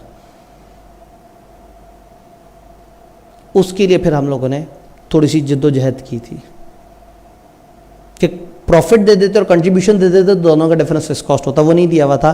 तो हमने जब ब्रेक इवन के लेवल पे लेके गए तो वहां ब्रेक इवन के लेवल में सबसे बड़ा फायदा क्या होता है, ब्रेक इवन पे कंट्रीब्यूशन फिक्स कॉस्ट बराबर होता है। अगर सवाल आपको CS रेशो दे रहा है ना आज, तो आज के डाटा का ब्रेक इवन अगर आपको मिल जाए तो उस ब्रेक इवन पे 30% मल्टीप्लाई करें कंट्रीब्यूशन, वही फिक्स कॉस्ट है। तो फिक्स कॉस्ट ब्रेक इवन की हो या आज के लेवल की हो, ये हमेशा बराबर होती है। बट फ्यूचर की फिक्स कॉस्ट सवाल बताएगा कि उसमें कोई प्लस माइनस हुआ या नहीं हुआ। पता नहीं गोल्डन बात समझ आ रही है आपको या नहीं। तकरीबन मैक्सिमम सवालों पे अप्लाई हो जाएगा। आपने डाटा आज का पकड़ के उसको डिकम्पोज करके, मैंने आज का डाटा पकड़ा, मुझे सेल मिल गई आज की, मुझे आज की वेरिएबल कॉस्ट मिल गई, लेकिन मुझे मेरे पास आज की फिक्स कॉस्ट नहीं थी। फिक्स कॉस्ट के लिए मुझे ब्रेक इवन की तरफ जाना पड़ा। आज के डाटा की मदद से मैंने ब्रेक इवन सेल्स निकाली और ब्रेक इवन सेल्स से फिक्स कॉस्ट निकाल ली। तो अब मुझे पता है कि इस 160 मिलियन में 36 मिलियन की फिक्स कॉस्ट है, इसमें 112 मिलियन की वेरिएबल कॉस्ट है और जो बच गया वो प्रॉफिट है। आज का डाटा सारा तैयार। अब मैं उनसे कहूँगा बताओ तुम्हारा फ्यूचर क्या है, जो बताते जाएंगे मैं उसको प्लस माइनस कर दूंगा। ये काम हमें बहुत अच्छा करना आता है। आज की फिगर्स पकड़ के उसको 110, 15, 98, 97% से मल्टीप्लाई करना। नेक्स्ट क्या है जी, एसएल प्लान कर रहे हैं कि वो इंक्रीज कर देंगे अपनी सेलिंग प्राइस रिड्यूस कर देंगे 5% से। आपको पता है सेलिंग प्राइस 5% से रिड्यूस हो या सेलिंग की क्वांटिटी 5% से रिड्यूस हो, आपने टोटल सेल्स को उठा के 0.95 से मल्टीप्लाई कर देना है। ये बात तो हम समझ चुके हैं ना कि रेट में कमी करनी हो या क्वांटिटी में कमी करनी हो, आप टोटल में कमी कर दें, इफेक्ट आ जाएगा। डन। कॉस्ट एफिशिएंसी मैयर्स जो है, अच्छा, और सेल कैंपेन होगी 5 मिलियन की। जब आपकी जो फिक्स कॉस्ट है उसमें ये 5 मिलियन ऐड कर दें, नई कॉस्ट नजर आ गई आपको। और जो प्राइस का रिडक्शन है, सेल जो एग्जिस्टिंग आपके पास मौजूद है, आप इस प्राइस के रिडक्शन से अपनी सेल्स को, एग्जिस्टिंग सेल को 95% से मल्टीप्लाई कर देंगे तो आपके पास ये इम्पैक्ट आ जाएगा।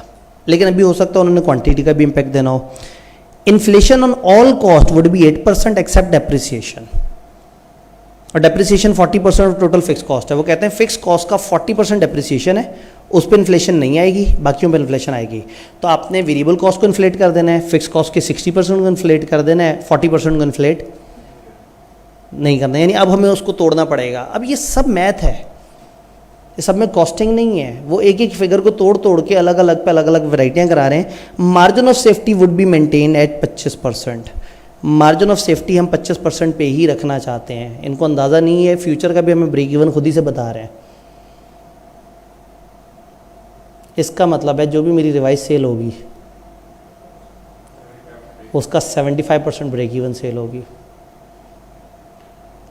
तो अगर ब्रेक इवन आ जाए तो मैं रिवाइज सेल निकाल सकता हूँ, और रिवाइज सेल आ जाए तो ब्रेक इवन निकाल सकता हूँ। Budget statement profit and loss बनाएं अबव प्रोजेक्शन के हिसाब से, और बताएं सेल्स के वॉल्यूम में कितना इंक्रीज हुआ है। बजट प्रॉफिट एंड लॉस बनाना है हमें, sales minus variable cost less fix cost is equal to profit, हमें यहाँ तक पहुँचना है। फिक्स कॉस्ट कितनी है, फिक्स कॉस्ट का हमने कहीं वर्किंग की है या हमने ज़बानी वर्किंग की थी सारी? मैंने यहाँ तो नहीं बनाई हुई थी, मैंने गायब कर दी, नहीं जी। फिक्स कॉस्ट हमने यहाँ 36 मिलियन तक पहुँचे, सेल्स इतने हैं, उसका उतने परसेंट उतने हैं, कंट्रीब्यूशन इतनी है और फिक्स कॉस्ट इतना है, ये हम पहुँचे कि मैं एक और तरीके से पहुँचूँ 36 मिलियन तक, और हम अभी बातें करते करते किसी और तरीके से 36 मिलियन तक पहुँचे थे। 36 मिलियन का आपका फिक्स कॉस्ट आ गई हुई है। अच्छा, और जो सी एस रेशो अगर हमने निकालनी हो, सेल और वेरिएबल कॉस्ट, सेल 160 थी, 95% से मल्टीप्लाई होगी, उसके वॉल्यूम में कितना इजाफा हुआ है वो हमें नहीं पता, वो एक्स है,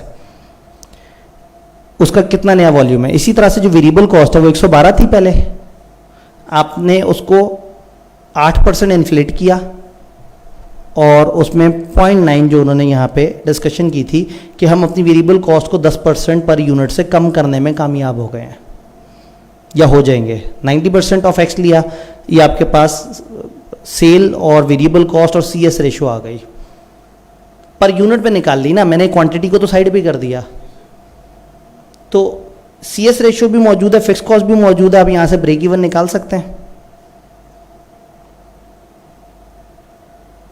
फिक्स कॉस्ट को सी एस रेशो से डिवाइड करें, ब्रेक इवन आ जाएगा, और अगर ब्रेक इवन आ जाए तो टोटल सेल्स तक पहुंच सकते हैं। हमने पीछे वर्किंग करके इतनी सेल निकाल ली तो हम वहाँ से, यानी अब यहाँ पे कई तरीके से फार्मूले लगे हुए हैं, आप इन सबको इग्नोर करके अपने तरीके से फिक्स कॉस्ट को डिवाइड करके आप पहुँच सकते हैं। उन्होंने हमें क्या कहा है, उन्होंने कहा एक budgeted statement of profit and loss बताओ, हमें ब्रेक इवन इस वक्त नहीं चाहिए, लेकिन उस ब्रेक इवन के डाटा की मदद से हम काफ़ी सारी कंप्यूटेशन निकाल सकते हैं। तो आपको रिवाइज सेल चाहिए, वर्किंग 3 चाहिए। वर्किंग 3 क्या कहती है? वर्किंग 3 ब्रेक इवन सेल्स हमने निकाली, फिक्स कॉस्ट को सी एस रेशो से डिवाइड किया, फिक्स कॉस्ट कितनी है? 36 का 40% तो वो है डेप्रिसिएशन है, बकाया 8% बढ़ी, और 5 वो जो सवाल ने हमें नया डाटा दिया था ये ऐड हो गई। सी एस रेशो हमने अभी निकाली थी तो हमारे पास ब्रेक इवन सेल्स आ गई 150।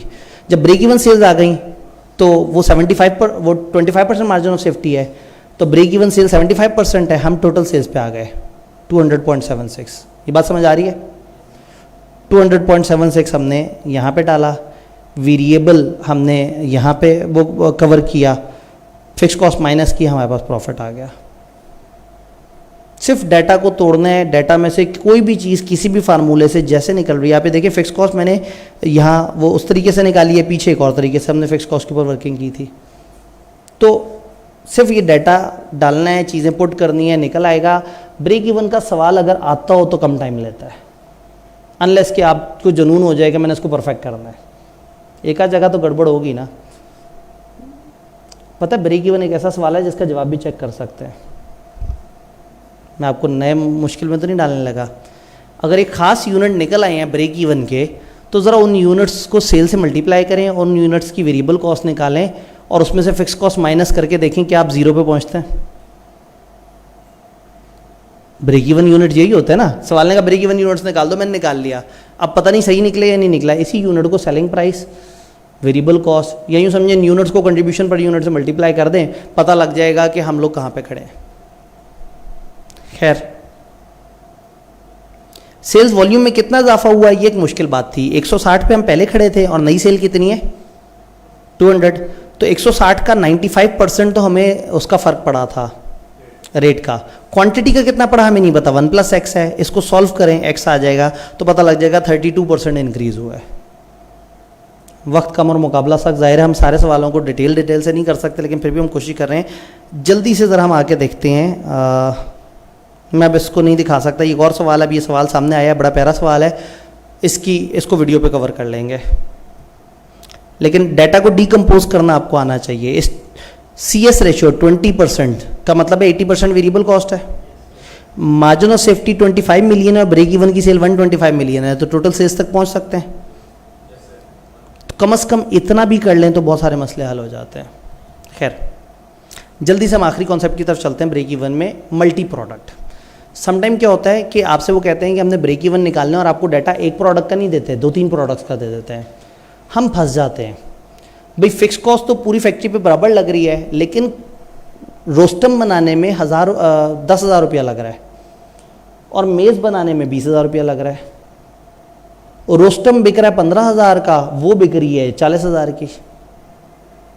तो हो सकता है इसका सी एस रेशियो अलग हो, उसका सी एस रेशियो अलग हो सकता है इस पर वेरिएबल कॉस्ट की रेशो और हो, उस पर वेरिएबल कॉस्ट की रेशो और हो, तो हम फंस जाते हैं। अगर एक एंटिटी में बताया जाता है कि मल्टीपल प्रोडक्ट्स हैं और वो कहते हैं अब ऐसा ब्रेक इवन निकालो और बताओ उसके कितने यूनिट बनाए, उसके कितने यूनिट बनाए, तो एक अजम्पशन लेनी पड़ती है जो बहुत ही थकी हुई अजम्पशन है, लेकिन लेनी पड़ती है। अजम्पशन ये है कि इनका एक रेशो, हम उनसे पूछते हैं बताओ इनकी आपस में क्या रेशो है, वो कहेंगे ये एंटिटी हमेशा 20% मेज़ें बेचती है और 80% रोस्टम बेचती है। अगर वो ये रेशो नहीं बताएंगे ना, हम कुछ नहीं कर सकते। हम उनसे रेशो पूछेंगे, फिर हम ये अपने सारे ब्रेक इवन को बैजेस में तोड़ लेंगे। फार्मूले वही हैं, सब कुछ वही है, सिर्फ शुरू में डाटा को बैजेस में तोड़ना और एंड पे उन बैजेस को दोबारा से जोड़ लेना है। फॉर एग्जांपल हम कहते हैं 10,000 यूनिट हैं ए के और 30,000 यूनिट बी के हैं, तो टोटल यूनिट्स कितने हैं? 40,000। तो इसका मतलब है कि हर 40,000 यूनिट में 10,000 यूनिट ए के होंगे और 30,000 यूनिट बी के होंगे। इसका मतलब है हर 4 यूनिट के बैच में 1 यूनिट ए का होगा और 3 यूनिट। तो अगर मैं सारी खर्चों को, सारी चीज़ों को बैजेस के हिसाब से काउंट करना शुरू कर दूं और जवाब निकाल लूँ, तो जो जवाब निकलेगा उसको फिर इसी प्रोपोर्शन में डिवाइड करूँगा तो पता लग जाएगा ए कितना बनाना है और बी कितना बनाना है। सेलिंग प्राइस पर बैच निकालें, 500 सेलिंग प्राइस है एक चीज़ की, तो जब एक बैच बिकेगा 4 यूनिट्स का तो 500 रुपये यहाँ पे सेल आएगी। और ये 200 रुपये सेलिंग प्राइस है और एक बैच में इसकी कितनी चीज़ें? 3, तो ये बिकेंगे 600 रुपये के, ये 500। इसका मतलब है मेरी सेलिंग प्राइस 1100 पर बैच है, 1100 पर बैच। अच्छा, वेरिएबल कॉस्ट मुझे पता लगा था 200 ए की है और 100 बी की है, तो ये 200 को मैं मल्टीप्लाई कर दूं 1 से, 200 ही जवाब आएगा। और 100 को मल्टीप्लाई कैसे करूं? 3 से, 300 जवाब आ गया। तो इसका मतलब है जब भी एक बैच बिकेगा ना, इन दो के सेट बिकेंगे, हर सेट में 3 प्रोडक्ट्स बी होंगी और 1 प्रोडक्ट ए होगा। ये पूरे बैच की कीमत है, सेलिंग प्राइस 1100, इस पूरे बैच की वेरिएबल कॉस्ट है 500, इस पूरे बैच की कंट्रीब्यूशन है 600। तो फिर मैं सारे डाटा को इन्फ्लेट करके बैजेस में ले आऊँगा और सारी कैलकुलेशन बैजेस में करूँगा, मेरे पास एक जवाब आ जाएगा। लो जी, ब्रेक इवन है 15 बैजेस। मैं कहूँगा अच्छा 15 बैजेस हैं, उसको दोबारा तोड़ूंगा। हर बैच में क्या होता था? एक ए यूनिट होता था और 3, तो मैं कहूँगा 15 बैजेस ब्रेक इवन है, तो बस 15 यूनिट ए के और 45 यूनिट बी के, ये है हमारा ब्रेक इवन। तो आप सारे डाटा को उस रेशियो के हिसाब से बैजेस में डिवाइड कर लेते हैं। अल्फा 30% है, बीटा 70% है, तो 3 और 7 की रेशियो इनके दरमियान। सेलिंग प्राइस 200 और 100 है, टोटल यूनिट्स 150, 350, यानी हम उसी रेशियो में उन्होंने बताया हुआ है। टोटल सेल्स कितनी है वो मल्टीप्लाई किया, वेरिएबल कॉस्ट। अब सवाल अगर आपसे इस तरह की कैलकुलेशन कर रहा है तो आपने सिंपली क्या करना है, आपने सेलिंग प्राइस को 200 को 3 से, 100 को 7 से, एक रिवाइज सेलिंग प्राइस आ जाएगी। वेरिएबल कॉस्ट भी सिंगल वाले को नंबर ऑफ यूनिट से मल्टीप्लाई करें, तो आप कहें 3 और 7 की रेशियो है, तो इसका मतलब हर बैच में 10 यूनिट हैं, जिनमें से 3 अल्फा के और 7 बीटा के। इसका एक दूसरा तरीका भी इक्विवेलेंट यूनिट्स का, लेकिन इस वक्त नहीं है, वो मुझे ज़्यादा पसंद है, लेकिन बैजेस वाला कॉमन बहुत है और सॉल्यूशंस में अक्सर जगह रेफर हुआ होता है, तो आप परेशान ना हो जाएं। मैं इसलिए बैजेस वाले की तरफ जा रहा हूँ, वरना हम एक इक्विवेलेंट परसेंटेज भी निकाल सकते हैं कि हर अकेला 1 यूनिट होगा तो उसमें 30% ए होगा और 70% बी होगा। वो इस टाइम पर थोड़ा मुश्किल हो जाएगी वो साइंस, अभी इस वक्त दामन में वक्त में उतनी गुंजाइश नहीं है। फार्मूले वही हैं, फिक्स कॉस्ट बड़ा, कंट्रीब्यूशन पर यूनिट। एक कंपनी है, उसका उन्होंने डाटा दिया, वो सेल करती है कारपेट और रग्स, 2 तरह की चीज़ें बेचती है।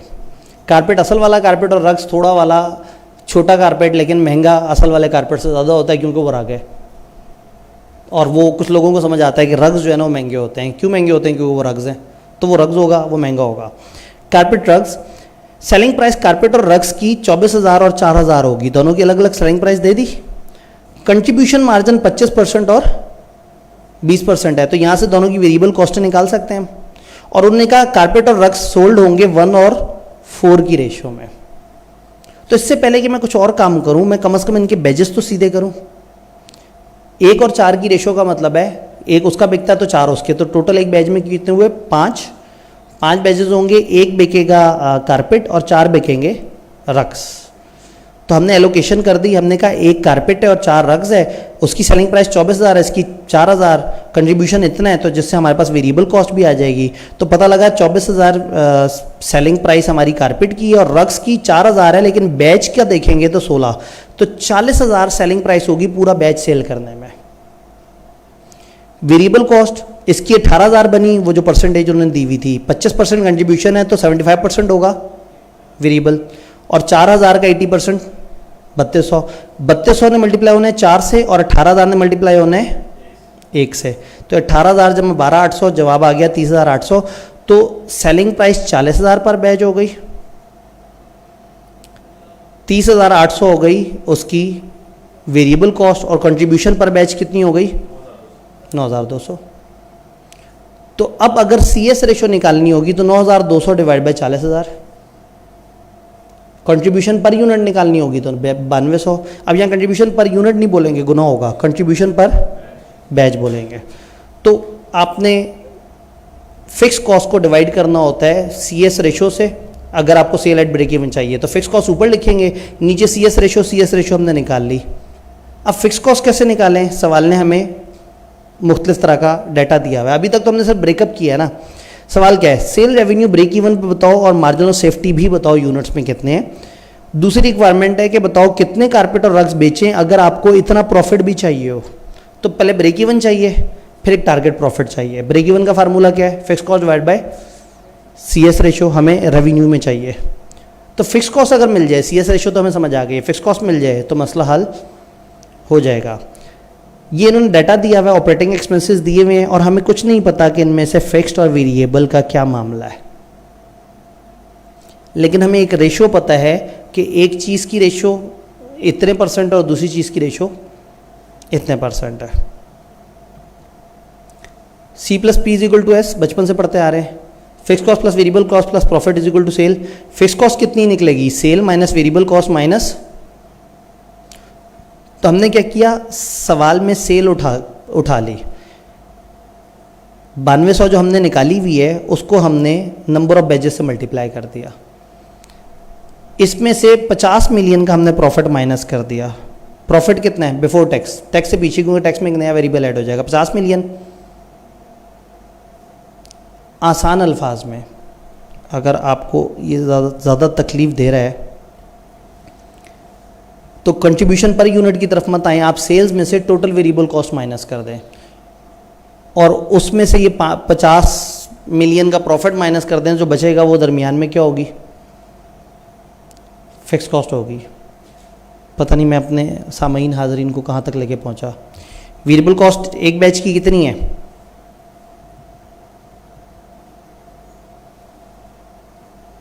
वेरिएबल कॉस्ट 30,800 एक बैच की है। बैचेस कितने हैं 12,500। ये मल्टीप्लाई करें क्या जवाब आता है भला,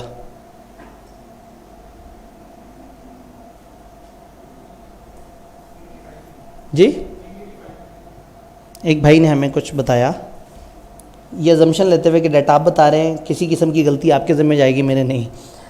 तो आपने बताया कि हमने जब 12,500 से मल्टीप्लाई किया वेरिएबल कॉस्ट को तो जवाब आया 385 मिलियन आ गया। और सेल कितनी है 500 मिलियन की। प्रॉफिट कितना है, ये नीचे वाला प्रॉफिट 50 मिलियन।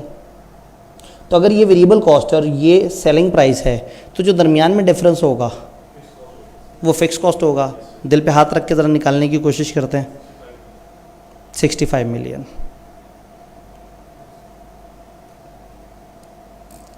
क्या मैंने कोई बहुत ज़्यादा अजीब सी बात तो नहीं कर दी, समझ आ रहा है। तो यहाँ हमने 65 मिलियन। तो अब दिए गए डाटा की मदद से आप अब हमें ये देखने की ज़रूरत ही नहीं कि कॉस्ट ऑफ सेल में फ़िक्स और वो कितने और इसमें फ़िक्स और वो उसका कंपोनेंट कितना है। हमने वेरिएबल जब निकाल लिया था उस वेरिएबल को हमने इसमें इफेक्ट में शामिल कर लिया। ये 65 मिलियन को ऊपर रखा, नीचे ये चीज़ें रखी और हमारे पास जवाब आ गया कि ये हमारे उतने बैचेस हैं जिसमें हमारा ब्रेक इवन हो जाएगा। ये मतलब इतने, सॉरी ये तो रुपए में है ना, इतने बैचेस के रेवेन्यू हमारे पास आ गए। सेल्स का इतना रेवेन्यू होगा जिसमें हम लोग अपने इन सारे बैचेस में ब्रेक इवन कर लेंगे। अब मार्जिन ऑफ सेफ्टी का उन्होंने जो यूनिट्स दिए हुए थे, आपको पता है margin of safety units equal to sale की यूनिट्स माइनस ब्रेक इवन के यूनिट्स। आपने ब्रेक इवन के यूनिट्स निकाले अभी पिछले वाले उसमें जो दिए हुए थे, उसकी मदद से आपके पास आ गए नए वाले यूनिट्स, उसकी मदद से आपने कंप्यूटेशन कर दी, आपका अगला मसला भी हल हो गया। और वैसे भी जो fix cost by C contribution per unit है, उससे आपको पता लग जाएगा इतने बैजेस आपके ब्रेक इवन के हैं। 5 से मल्टीप्लाई करेंगे तो टोटल वो आ जाएगा, 4 से मल्टीप्लाई करें तो रग्स आ जाएगा, 1 से मल्टीप्लाई करें तो कारपेट आ जाएगा। तो सब कुछ उसी तरह से है, सिर्फ आपने उसको अपग्रेड करना है बैजेस पे, सारी कैलकुलेशन बैजेस पे करनी है, CS रेशो भी बैच का निकालना है, कंट्रीब्यूशन पर बैच भी निकालना है, और जवाब को आने के बाद दोबारा से उस रेशो में तोड़ लेना है। बहुत क्विकली देखें तो इसमें एक सवाल और भी है और वक्त नहीं है इतना, बहुत जल्दी से देख लेते हैं, सुपर फास्ट। प्लान प्रोडक्शन है, सेल्स दी हुई है, प्रोडक्शन कॉस्ट दी हुई है, material, labour, variable overhead, fix overhead. बहुत प्यारे लोग हैं, इन्होंने फिक्स ओवरहेड खुद ही अलग से दे दिए हैं। तो हम जो भी फिक्स ओवरहेड दिए हुए हैं उसको प्लान प्रोडक्शन से मल्टीप्लाई करेंगे तो हमारे पास टोटल फिक्स्ड आ जाएगा। वेरिएबल पर यूनिट उन्होंने दिया हुआ है, सेलिंग वगैरह वेरिएबल और फिक्स वो दिया हुआ है। ये फिक्स ओवरहेड सेलिंग के हैं, ये सेल्स पे डिपेंडेंट होते हैं, तो अगर मैं सेल से मल्टीप्लाई करूंगा तो मेरे पास ये भी, तो फिक्स्ड ओवरहेड सेलिंग के यहाँ से मिल जाएंगे और फिक्स ओवरहेड इसके यहाँ मिल जाएंगे। टोटल में उन ग्रैंड टोटल करेंगे तो टोटल फिक्स कॉस्ट आ जाएगी, बाकी पर यूनिट डाटा दिया हुआ तो उससे वेरिएबल कॉस्ट आ जाएगी। आपको वेरिएबल कॉस्ट पर यूनिट मिल गई, इसी तरह से वो फिक्स कॉस्ट पता लग गई। तो वो कह रहे हैं कि जी अब आप उसको बेचते हैं डिस्ट्रीब्यूटर के थ्रू जो कमीशन भी लेता है 5% पे, एक इजाफी आपके पास वेरिएबल कॉस्ट आ गई 5%। CS रेशो वही 40% ऑफ नेट सेल्स होगी, नेट सेल जो हमने इससे पीछे भी जिक्र किया था। तो ब्रेक इवन इन पैकेट और रुपीज़ आपने बताने हैं। तो वही बात है, सबसे पहले तो उसको तोड़ के हम देखेंगे कि उनकी रेशो क्या है, वो बैजेस कितने बनते हैं। रेशो बनी 5, 3 और 2 की, तो मैं कहूँगा 10 यूनिट्स का एक बैज है जिसमें 5 उसके, 3 इसके और 2 इसके। वेरिएबल कॉस्ट दी हुई थी पर बैच निकाल ली और उसकी मदद से हमने फिर हमें पता लग गया कि वेरिएबल कॉस्ट पर बैच कितनी है। CS रेशो आपको पता है, आपने उसकी मदद से जो है वो कंट्रीब्यूशन भी निकाल ली और उसकी मदद से आपको नेट सेलिंग प्राइस भी नहीं मिल गई और ग्रॉस सेलिंग प्राइस के लिए आपने वही डिवाइड किया और आपके पास तो अब सेलिंग प्राइस पर बैच भी आ गई, वेरिएबल कॉस्ट पर बैच भी आ गई, सारा कुछ हमारे पास बैच फॉर्म में आ गया। हम इसको डाटा में पुट करेंगे। फिक्स कॉस्ट हम लोगों ने यहाँ से फिक्स कॉस्ट हम अलग से निकाल सकते हैं। यूनिट ऑफ प्रोडक्शन को हमने रेट से मल्टीप्लाई कर दिया, यूनिट ऑफ सेल को हमने वो सेलिंग वाले उससे वो 2 जिनको मल्टीप्लाई करने थे। ये हमारे पास टोटल फिक्स कॉस्ट भी आ गई, हमारे पास सेलिंग पर बैच भी आ गया, कंट्रीब्यूशन पर बैच भी आ गया, कंट्रीब्यूशन टोटल भी आ गया, वेरिएबल कॉस्ट भी आ गया। सिर्फ इसको फार्मूलों में पुट करना है और जवाब हमारे पास आ जाना है। जो जवाब आए उसको टुकड़ों में तोड़ देना है। ये पूरे बैच का जवाब आया, आपने फिर कह देना है कि अच्छा इतने यूनिट्स में से 50% इसके, 30% इसके, 20% इसके। रुपए में जवाब आ गया तो रुपए को भी आप परसेंटेज में डिवाइड कर सकते हैं। तो आपने बस डाटा को पहले बैचेस में कन्वर्ट करना है, सारी कंप्यूटेशन करने के बाद एंड पे जो जवाब आए उसको दोबारा से अनलॉक करना है और उसको कन्वर्ट कर लेना है डिफरेंट मैकेनिज्म में। तो that was all about break even. हम लोगों ने कोई 5-6 सवाल देखने की भी कोशिश की है। अगेन ज़ाहिर है इस तरह से क्रैश टाइम पे वो नहीं हो सकता, लेकिन हमने कॉन्सेप्ट समझा है। तो मेरी कामयाबी बस ये होगी कि आप आइंदा से ब्रेक इवन से उतना नहीं घबराया करेंगे। अब आपको उसके वो उलट परसेंटेजेस भी पता है, अब आपको उसकी बेस भी पता है और घबरा जाएं तो भी पता है। तो हमारे पास एक कागज़, एक सफ़ा है, जो सफ़ा आपके लिए मेन होना चाहिए। उस सफ़े के साथ अच्छी दोस्ती कर लें, वो सफ़ा आपको जो है वो हर चीज़ से बचा रहा होगा। हमने इतना पढ़ा है कि वो सफ़ा ही बेचारा इतना पीछे रह गया। ये वो सफ़ा जिसमें सामने वालों का जो नीचे चीज़ मिस हो रही है वो है CS ratio plus variable cost ratio is equal to 100%। या यूँ समझेंगे CS रेशो और वेरिएबल कॉस्ट एक दूसरे का ऑपोजिट होती हैं, जैसे ब्रेक इवन सेल और मार्जिन ऑफ सेफ्टी सेल्स एक दूसरे का ऑपोजिट होती हैं। डन। 10 मिनट की एक सिंबॉलिक ब्रेक करते हैं और 45 तक तो हमारे पास क्लोजिंग पे टाइम होता है। छोटा एरिया मैंने छोटा एरिया इसलिए रखा था कि मैं जितना भी उसको दबा सका दबा दूं, ब्रेक इवन पे हमारी अच्छी डिस्कशन हो जाए। वो छोटा, अब इतना भी छोटा नहीं है भाई कि आपको वो भी समझ आना शुरू हो गया कि यहाँ से सवाल बन सकते हैं। तो 10 मिनट बाद इकट्ठे होते हैं और एक फाइनल जंग करते हैं। आप एक दफ़ा मुंह पे छीटा मार के आएँ, मैं तो खड़े होकर आपको पढ़ाता रहूँ। ये ब्रेक मैं अपने लिए नहीं, मैं आप लोगों के लिए दे रहा होता हूँ कि आप लोग जाके ज़रा थोड़ा सा ईजी हो जाएँ, थोड़ा सा रिलैक्स हों और मुझे दोबारा एक नए टॉपिक में सुनने के लिए हिम्मत इकट्ठी कर सकें। 5:10 पे दोबारा मिलते हैं। हाँ 5